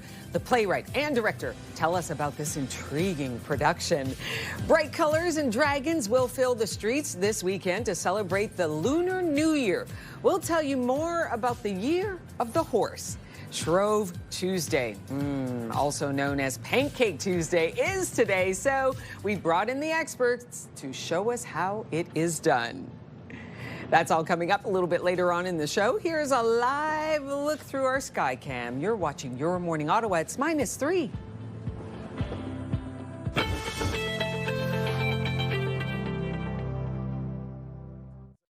Saving lives is what they do. February is Heart Month, and together we can support the University of Ottawa Heart Institute in providing world-class cardiac care. For almost 50 years, our community has played a critical role in advancing the Institute's life-saving work. Your donation will support groundbreaking research, innovative patient care, education, and prevention. To learn more, visit februaryisheartmonth.ca. Proudly sponsored by CTV. What makes your community special? Join us next week for Your Neighborhood, showcasing the people and places that make the National Capital Region shine. Your Neighborhood on CTV Your Morning Ottawa. Brought to you in part by the Clemo. Choose the Clemo and start living your life your way. It's Tuesday, February 17th. Borlage Ski Resort is set to reopen today after a 13-year-old died in hospital after a piece of her clothing got caught in a chairlift on a school ski trip. Keep hope alive. Keep hope alive. American civil rights icon Reverend Jesse Jackson has passed away at 84 years old. And it's Pancake Tuesday. Stacked Pancake House flips up something delicious for us this morning. Your Morning Ottawa continues right now.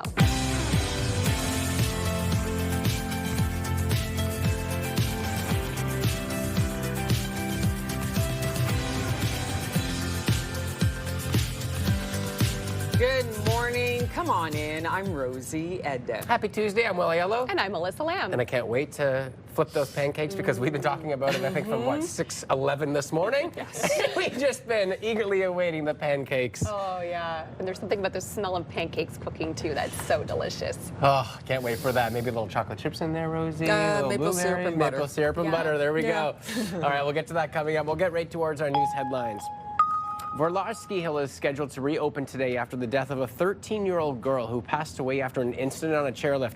Police in Western Quebec are now working with an Ontario coroner to investigate the death. Not only there's a police investigation, but now there's a coroner investigation.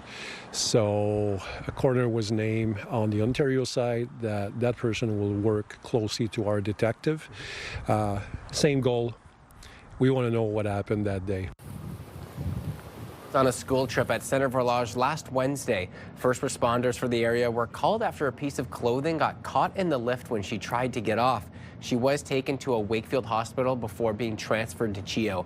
The child's family has put out a statement shared by CHEO, and in part of it reads, "We would like to extend our love to all of those affected by this terrible tragedy. We are also grateful for everyone who took heroic action to help save our precious child. Her sweet, bubbly spirit and love for those around her will live on through the lives that she has touched and the lives that she has saved through Trillium gift of life organ donation." Reverend Jesse Jackson, a civil rights icon, has died at the age of 84. Keep hope alive. Keep hope alive. Keep hope alive.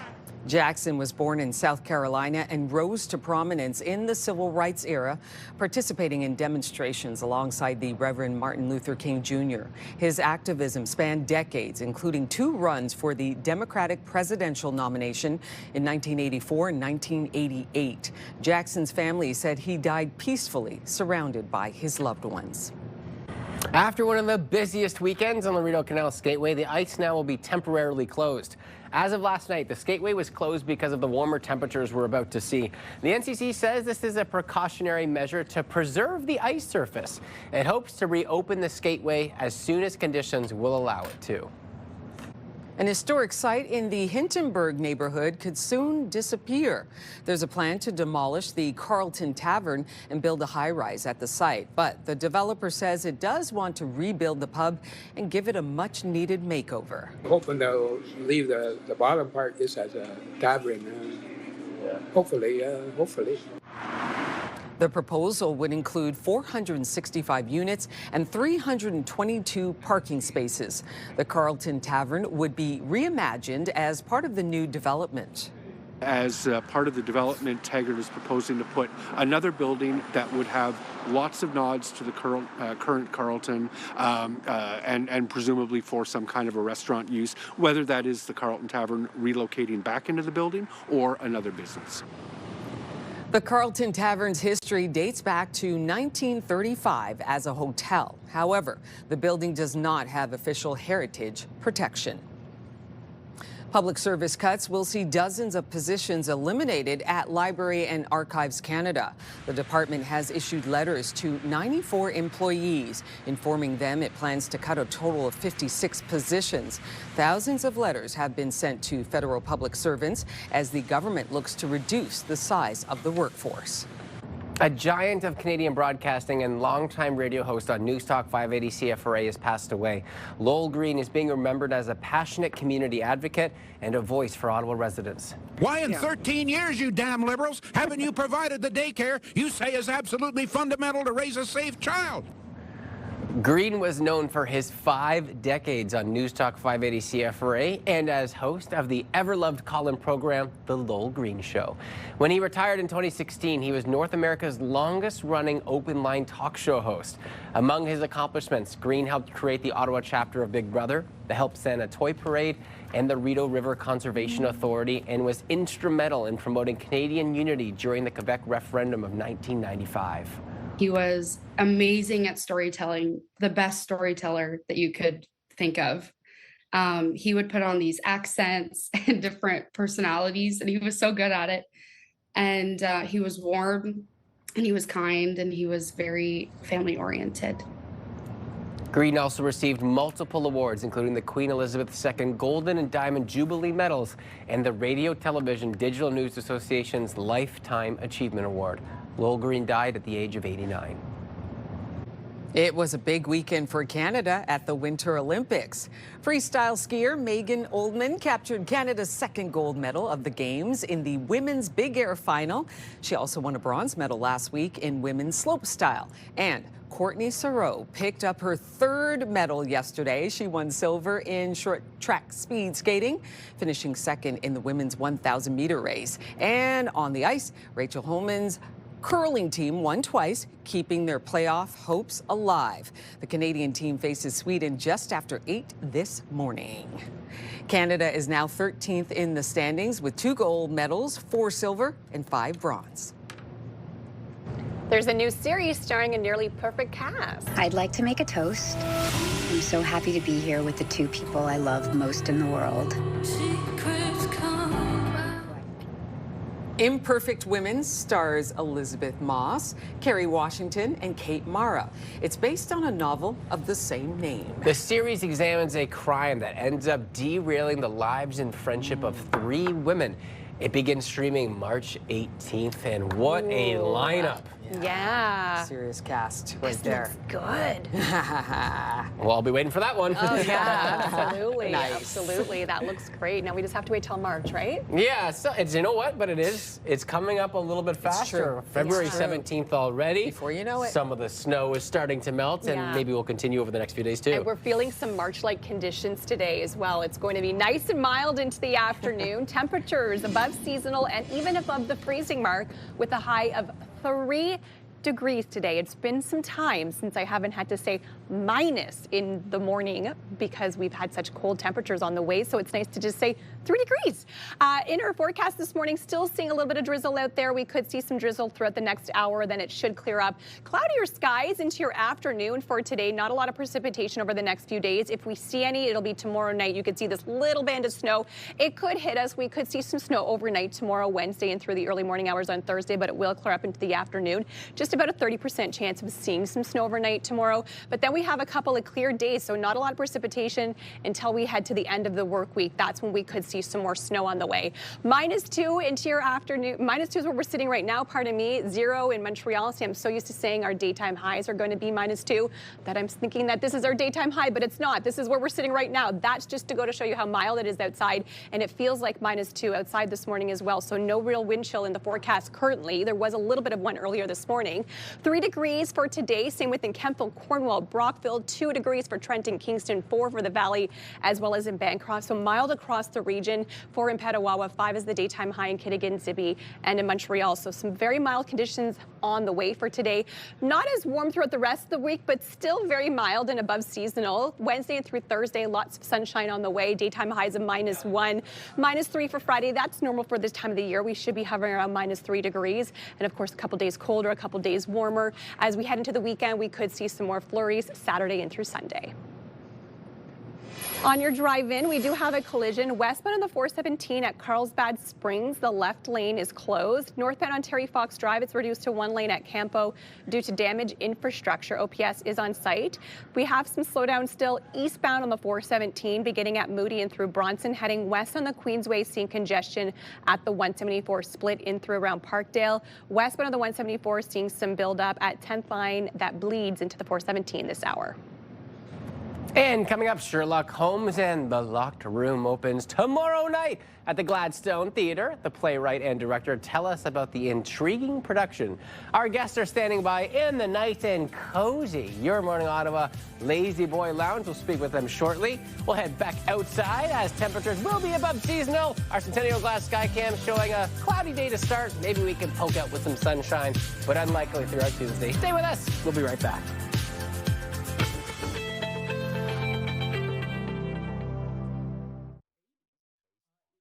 Today's Snow Report is brought to you by Camp Fortune. Let us teach you to love winter.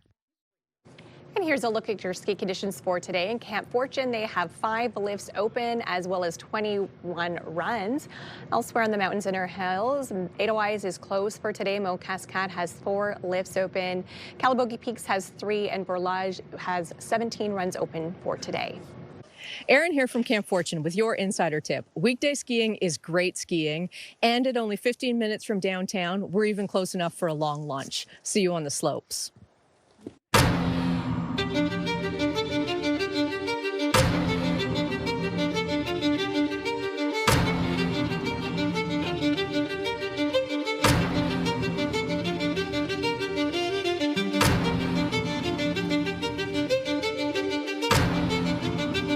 I think it's safe to say that has now hyped you up for what we're going to talk about, and it's hyped me up. For all you theater lovers out there, opening tomorrow night at the Gladstone Theatre is the new Sherlock Holmes play by local actor and playwright Jared Chambers. Here with us this morning, we have the playwright himself, along with the show's director and co-producer, Venetia Lawless. Good morning to the two of you. Good morning. We just got a little taste of that very intense, good music with the drama. Love it already. Tell me a little bit about why Sherlock Holmes for you. Well, for me, all my life, I've been a Sherlock Holmes fan. I've been reading it since I was little, and I've always wanted to take a crack at a Sherlock Holmes story, and I've also wanted to take a crack at a play because I've been an actor for several decades now. And I finally had an idea I liked and came up with the first draft, and then a couple of friends who are Dale and Rob, who are playing Watson and Moriarty, were very supportive, and they said, yeah, let's do this. Let's put it on. And 2 years later, here we are about to open. I love that. I mean, I feel like either one of you could easily answer this question, so I'll let you two decide. But tell us a little bit about what the show's about. Sure. So, in essence, 3 of the iconic characters, Sherlock Holmes, Dr. Watson, Professor Moriarty, wake up in a room. They have no idea how they got there. They're locked in. They can't get out.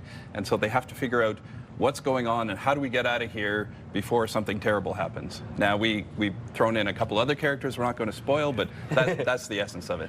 I love it. And what drew you to directing or co-producing a show like this? Because Sherlock Holmes obviously is so good with the storytelling. What kind of made you go all in? So I think Sherlock Holmes is such an iconic character, iconic story.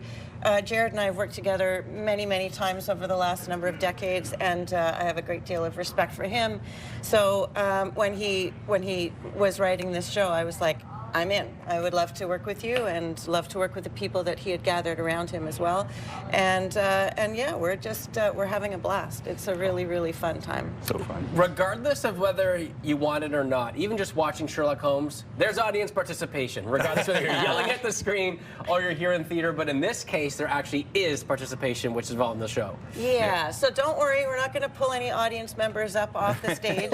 No splash zone. What we did do is throughout the script and then also interspersed in the set are a whole bunch of Easter eggs. So for any diehard Sherlock Holmes fan, we've planted some Easter eggs, and so those are, we're going to have ballots that people can fill out, and they, if they can fill out as many of the Easter eggs as they can, as they see or hear, they can be entered into win this Lego set, which we're going to raffle off, and it's a Sherlock Holmes Lego set. So it's just a little extra fun that we're doing for audience participation and engagement. I love that. Okay, before we get into what is going to be a terrible, terrible, terrible trivia, given myself, I have to ask you, Jared, what do you think is your most favored quality of Sherlock Holmes that you get to play in your character?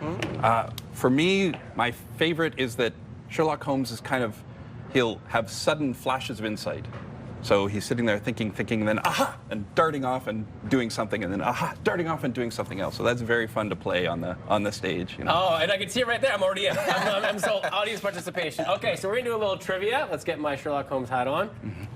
Okay, is that right already? Perfect. Excellent. Yeah. Okay, this is not gonna be very good, but hit me. Okay.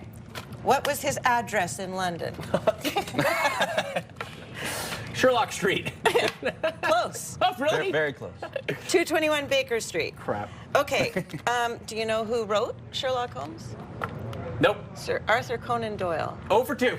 Okay. hold on. No, I see that this is a turn it two-way. back. Oh, There you go. There we go. You will get this. Can you name 3 actors who have played Sherlock Holmes? Yeah, so Robert Downey Jr., Yeah.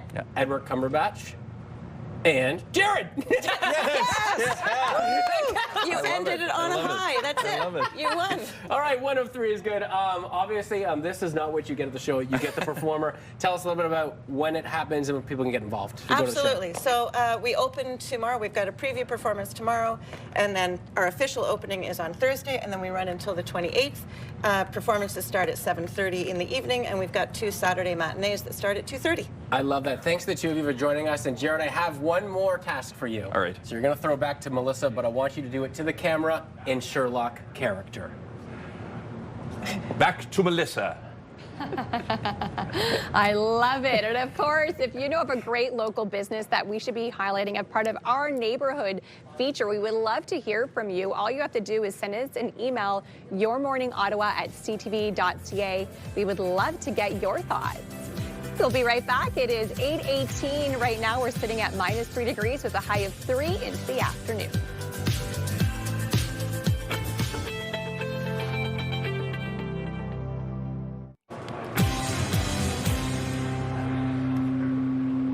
Lunar New Year kicked off on Saturday, and yes, we're seeing some beautiful bright colors because there are so many festivities coming up here in Ottawa. Yi Chang is here to give us all those details. Good morning to you. Good morning. Thank you for having me. Yes, excited to learn more. Tell us about the details of the Lunar New Year because festivities kicked off on Saturday around the world. Oh yeah, it's a Lunar New Year because the Chinese we follow the lunar calendar. Right. So each year we connect to different one of the 12. The animal is really different. So this is year of horse, and horse is really loyalty, work hard, always moving forward, moving fast. So it's a really good year. It's a good year because last year was the year of the snake, right? Yeah. Okay, so a lot of shedding of the skin. Yeah. But this year it's all about loyalty and moving forward. You mentioned. Yeah, I love loyalty, that. moving successful. It's really successful is a big meaning in Chinese culture for horse. Yeah. Okay, yeah. wonderful. Yeah. Give us the details on what festivities kicked off on Saturday because that's when Lunar New Year starts. Yeah.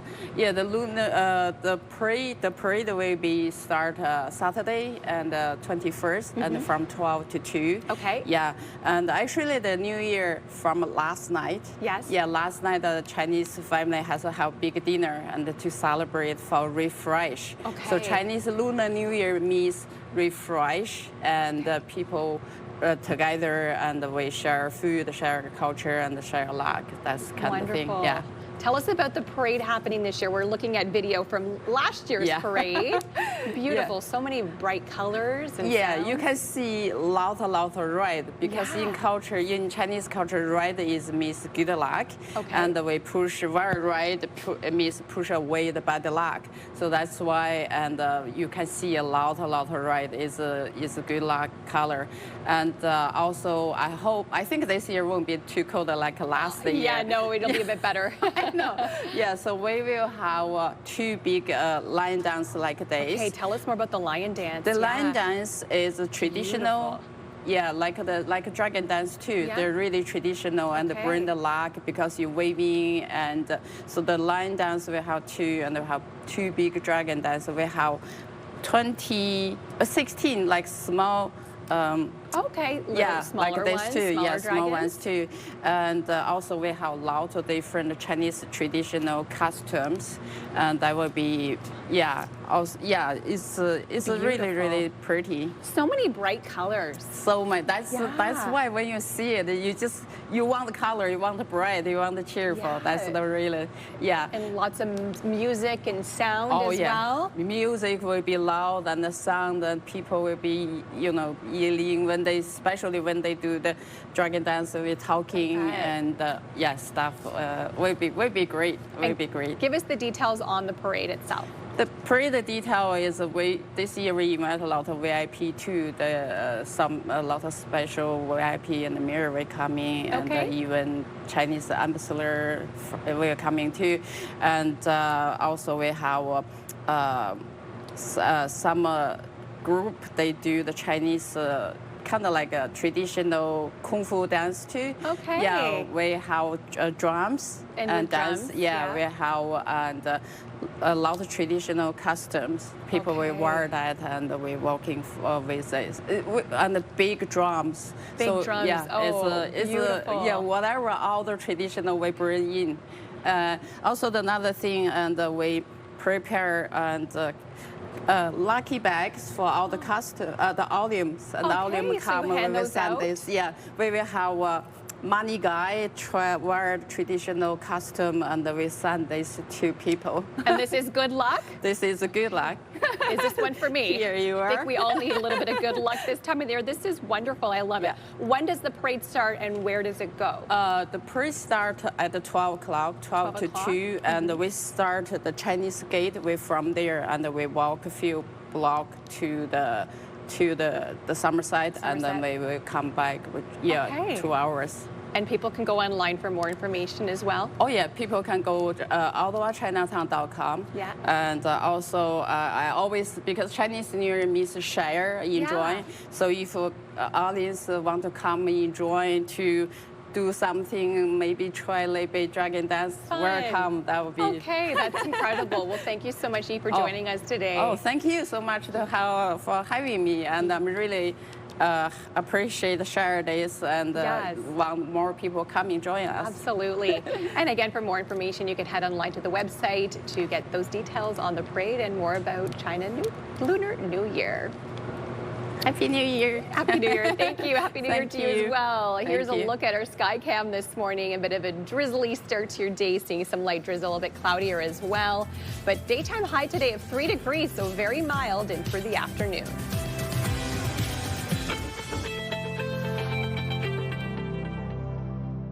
What makes your community special? Join us next week for Your Neighborhood, showcasing all the people and places that help make the National Capital Region shine. Your Neighborhood on CTV Your Morning Ottawa. Brought to you in part by the Clemo. Choose the Clemo and start living your life your way.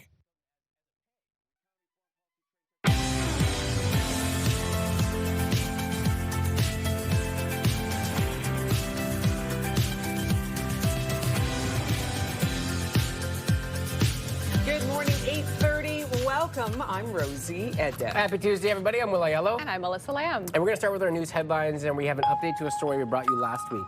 Vorlage Ski Hill is scheduled to reopen today after the death of a 13-year-old girl who passed away after an incident on a chairlift. Police in Western Quebec are now working with an Ontario coroner to investigate the death. Not only there's a police investigation, but now there's a coroner investigation.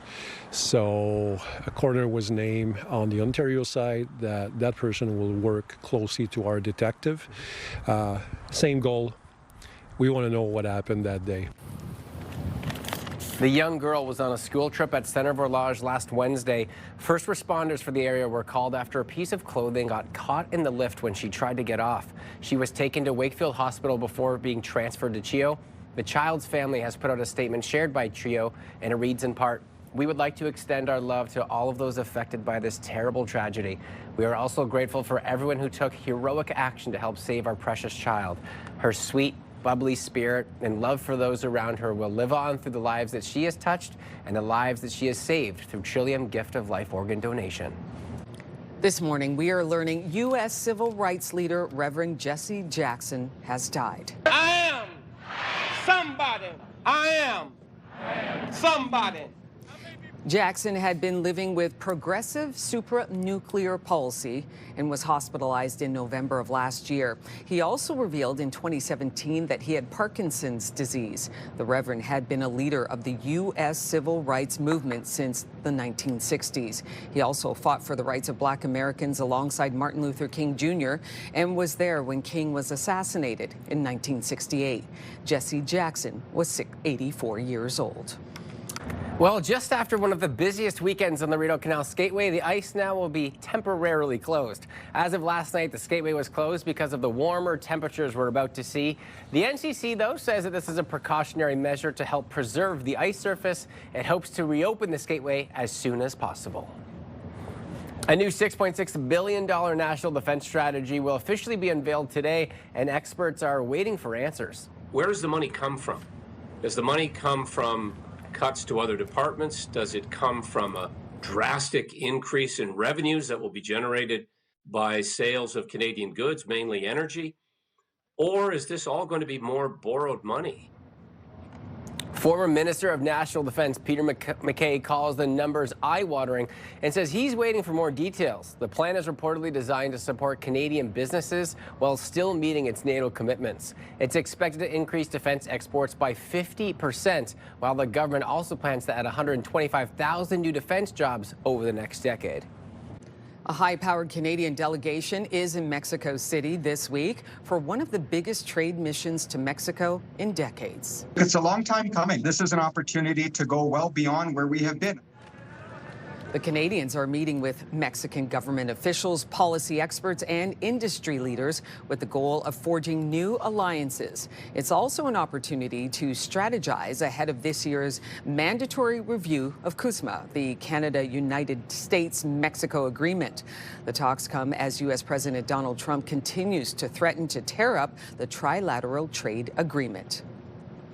An historic site in the Hintonburg neighborhood could soon disappear. There's a plan to demolish the Carlton Tavern and build a high-rise at the site. But the developer says it does want to rebuild the pub and give it a much-needed makeover. Hoping they'll leave the bottom part just as a tavern. Hopefully.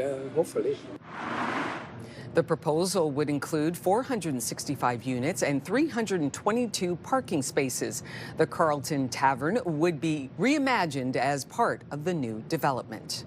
As part of the development, Taggart is proposing to put another building that would have lots of nods to the current Carlton and presumably for some kind of a restaurant use, whether that is the Carlton Tavern relocating back into the building or another business. The Carlton Tavern's history dates back to 1935 as a hotel. A giant of Canadian broadcasting and longtime radio host on Newstalk 580 CFRA has passed away. Lowell Green is being remembered as a passionate community advocate and a voice for Ottawa residents. Why in 13 years, you damn liberals, haven't you provided the daycare you say is absolutely fundamental to raise a safe child? Green was known for his 5 decades on Newstalk 580 CFRA and as host of the ever-loved call-in program, The Lowell Green Show. When he retired in 2016, he was North America's longest-running open-line talk show host. Among his accomplishments, Green helped create the Ottawa chapter of Big Brother, the Help Santa Toy Parade, and the Rideau River Conservation Authority, and was instrumental in promoting Canadian unity during the Quebec referendum of 1995. He was amazing at storytelling, the best storyteller that you could think of. He would put on these accents and different personalities, and he was so good at it. And he was warm, and he was kind, and he was very family-oriented. Green also received multiple awards, including the Queen Elizabeth II Golden and Diamond Jubilee medals and the Radio Television Digital News Association's Lifetime Achievement Award. All of our thoughts here from the Bell Media team are with him and his family. Lowell Green died at the age of 89. So many country fans want to be her. She drinks wine by the glass, not by the bottle. She ain't stuck on. Sassy. Ella Langley released a new video and song called Be Her. She just performed in Toronto with Eric Church. Her new album, Dandelion, is out April 10th. The Dandelion Tour kicks off in May. Loving her 1960s vibe. Yeah. She's given that real, like, retro look. Yeah, she has like a real, like, southern twang in her voice, and then that hair. Right, a little Farrah Fawcett inspired, maybe. And even just in that short clip there, you can see the character involved. So I'm sure the show performances will be very good. Absolutely. Well, our forecast today, it's going to be nice and mild into the afternoon. There's still a chance of that freezing drizzle out there this morning. You could see a little bit of pink on our satellite radar screen. Most of this was this morning. Still a chance of it throughout the next hour. Then it should clear by 9, 10 o'clock. A bit of a cloudier day for us here in Ottawa. Not a lot of sunshine on the way. We could see some late this afternoon around 3, 4 o'clock is when we could see a bit of sunshine in the forecast for us. If we see any snow over the next few days, it will be overnight tomorrow. Other than that, we just have lots of sunshine on the way Wednesday and through Thursday, with snow on the way towards the end of the work week. So we are sitting at -2 here in Ottawa this morning. Feels like -2 with the wind chill. So no real strong wind chill throughout your early morning hours, even though we had a little bit earlier this morning. A high of 3 into the afternoon. So very mild conditions on the way for today. Probably why the Rideau Canal Skateway was closed. It will be very slushy out there today. So good to close it and preserve that ice for us for a longer skating season. 4 for the Valley, Bancroft as well. 2 in Trenton as well as in Kingston. 3 along the Seaway for today. 5 is your daytime high in Montreal. 3 degrees over in Gatineau. Over the next couple of days, the mild weather will continue, just not as mild as today. Be back to below that freezing mark. -8 is the low for tonight, but that sunshine on the way Wednesday and through Thursday. Daytime highs of -1, slightly colder for Friday. This is average for this time of the year at the high of -3. We could see some snow from Friday and in through your weekend forecast. Weather brought to you by Yekendorf Rashid. Experience, knowledge, and a commitment to excellence. And here's a look at your drive-in this morning. Traffic is still very heavy east to west on your roads. We're seeing slowdowns at the split into downtown this morning at Nicholas, so it is slow if you're heading westbound on the 417. Eastbound still heavy from the 416 split in through downtown this hour as well.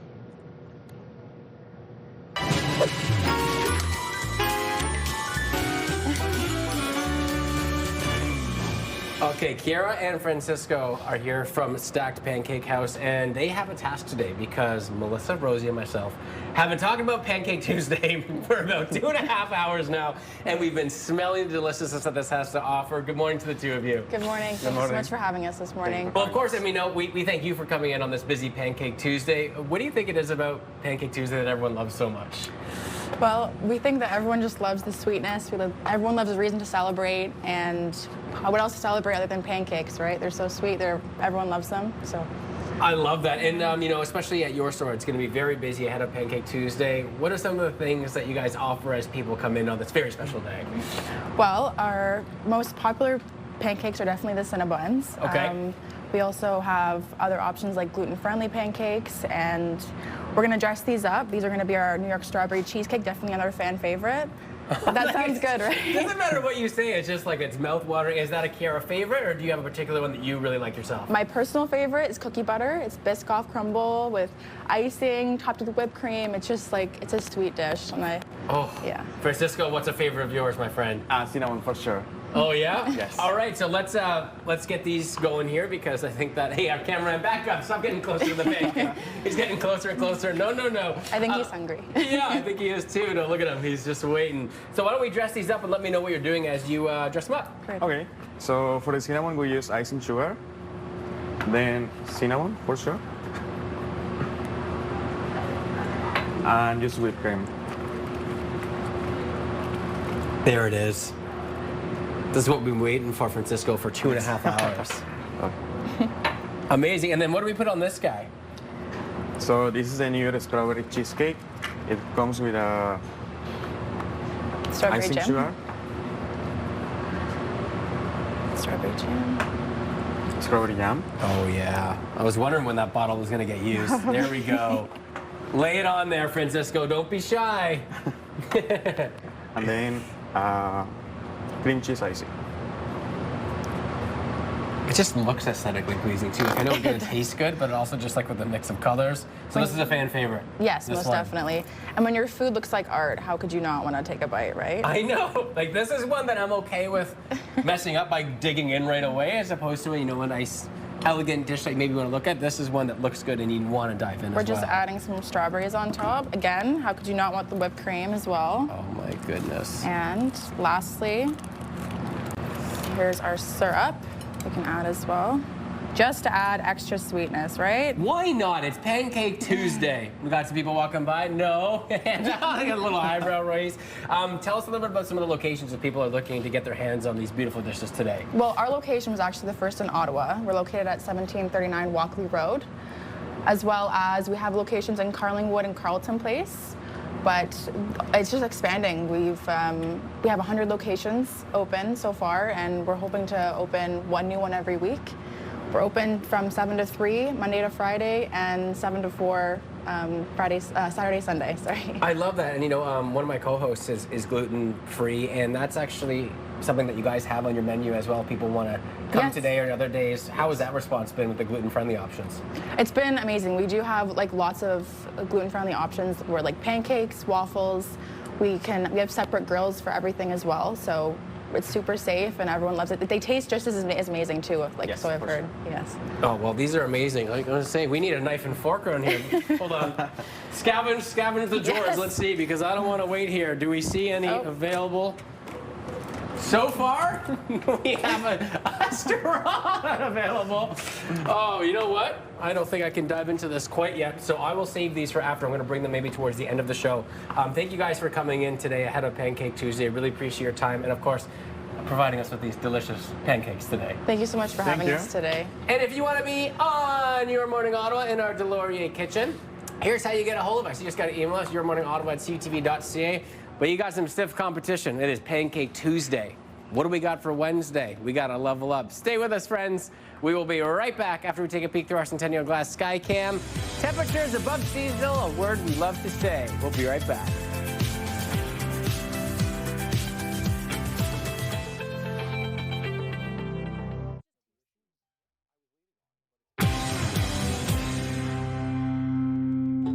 Welcome back. Known for redefining perceptions of age and artistry and dance, the Dance On Ensemble brings an exclusive show to the National Arts Center stage. Okay, and joining us to tell us all about it is Ty Boomershine and Leah Poole. Good morning to you both. They just teased us. Did you see that? It was just like a half-a-second tease of the performance. And, okay, so the performance called Mellowing has been titled and called mesmerizing and also hypnotic. Tell us about Mellowing. Well, Mellowing was created by a Greek choreographer, Christos Papadopoulos, who came and worked with us for about 8 weeks. Okay. And he created this piece based on the idea of not giving up, of also finding that energy inside you that keeps vibrating, that keeps wanting to move. And it's specifically appropriate, I think, for an ensemble like Dance On. Tell me about the Dance On Ensemble. Well, Dance On was founded with the idea of allowing dancers, professional dancers who want to continue beyond the age of 40, to have a place to dance. You see me, I'm just like, yes, to have a place to dance, to be creative, to express themselves, and still at that high artistic level. Okay, so Leah, talk about performing with the Dance On Ensemble and what it's like. It's been amazing. It's given a second breath to my career that I thought would otherwise end. I get to tour the world doing these amazing pieces, and now coming back to Canada. The last time I performed in Canada was 1999, so I'm very excited to be back here, and certainly with this piece, because it's so beautiful. It's such a wonderful piece to experience with many people, and it gives you the space to really enjoy and see a wonderful evening. It's happening at the NAC February 18th and 19th. Correct. What should the audience expect when they walk in, sit down, lights go down, and ta-da? I think, the fewer expectations, the better, because you can be surprised. Okay. You can enjoy what you see. To just sit back and get into the music, the movement, the lighting. It's a complete performance in that sense. It's really quite beautifully executed and done by the entire team. Ty, you're also hosting a workshop? Leah will be teaching it. Leah, go Leah. She's our Yes. local Canadian, so we thought she would do it. So on Thursday at 12 o'clock, I'll be giving a workshop open to specifically people over 40. Yes. No dance experience is necessary. You can even sit in a chair. My mother, who's 75, is going to be doing it. So. And that's at NAC? Where will that happen? Yes, I believe in the front foyer. Oh, it's a beautiful it's open foyer, for all everyone, that glass and everything. Yes. Hey, Mike, can we show some more footage of the performance mellowing? Yeah, let's see some more here. Talk about what I'm looking at here, Ty. There it is. This is mellowing. There you Yeah, go. this is the mellowing. This is a different piece. Okay, so sort of back and forth. That's but mellowing. in that gray, right? It's mellowing, right? These are all clips from different performances, but the gray piece you saw, that's mellowing. We build up over time. It's some call it a minimalist piece. This one. There you go. And it's I don't know what to say about it other than it grows. Tell me what it's like working with dancers over 40. What's the difference with working with them as opposed to a 22-year-old dancer? We don't have anything to prove anymore, which is really nice to be in a room full of people in such a competitive field that are relaxed, that are sure about what they're doing, and just want to do good work. And that's been, I think, the biggest joy of working with this group. Yeah, it's really, it's a different environment. Very much a family. We really appreciate each other and still learn from each other and are inspired, and it's beautiful. It must be nice to be back home. Yes, and it is. performing here. Yes, I'm very excited. Does it add a little bit more nerves or more joy? More joy, absolutely, Yes. absolutely. To be able to share this again with Canada, We're so glad that you're here. Looking forward to the performances on the 18th and 19th at the NAC. This is such a wonderful ensemble. Thank you so much, Ty and Leah, for stopping by, and looking forward to y'all doing your thing at the NAC. I'm loving this. Thank you so much again. Thank you. All the best. Thank you All so the much. best. All right, we are back with, to wrap up the show, here's a live look from our Skycam on George Street. Good morning, Ottawa.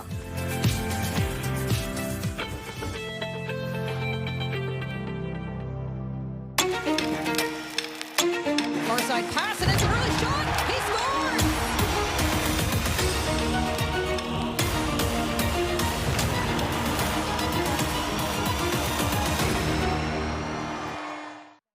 What makes your community special? Join us next week for Your Neighborhood, showcasing the people and places that make the National Capital Region shine. Your Neighborhood on CTV Your Morning Ottawa. Brought to you in part by the Clemo. Choose the Clemo and start living your life your way.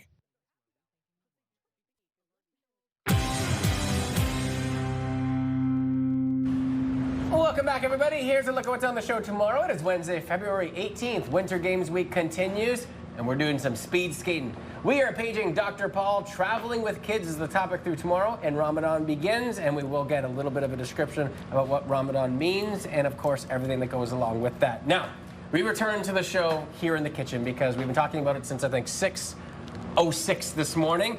It is Pancake Tuesday, and we had Stacked Pancake House come on earlier, and we have these two delicious pancakes. One is their cinnamon bun pancake, which smells good, and then the strawberry New York cheesecake, which is getting some additional I'm adding decor. more. I'm adding more whipped cream because you can't have enough whip here. Right? Oh my goodness. And sadly, these are not gluten-free. They do have glutton-free options for Melissa, so we might have to go there after. And they have to. But out of these two, Rosie, when you take a look at these bad boys, I know you're traditional, you know, butter maple syrup, but if you had to go with one of these. If I had to go, what's this drizzled on it here? Do you know? That is cream cheese. Cream cheese. Cream cheese, cinnamon, cream cheese, strawberry. Jam. Wow. Okay, no, it's Mike. going away. No. Already, people are coming and taking them. They look really decorative, beautiful. More whipped cream, I don't anybody? know. Yeah, why don't you do this one? Yeah, you want okay, to sure. decorate this one? Might There as you go, well. Melissa. And I have some more toppings in here, so I could add some more cream cheese drizzle for you if you like.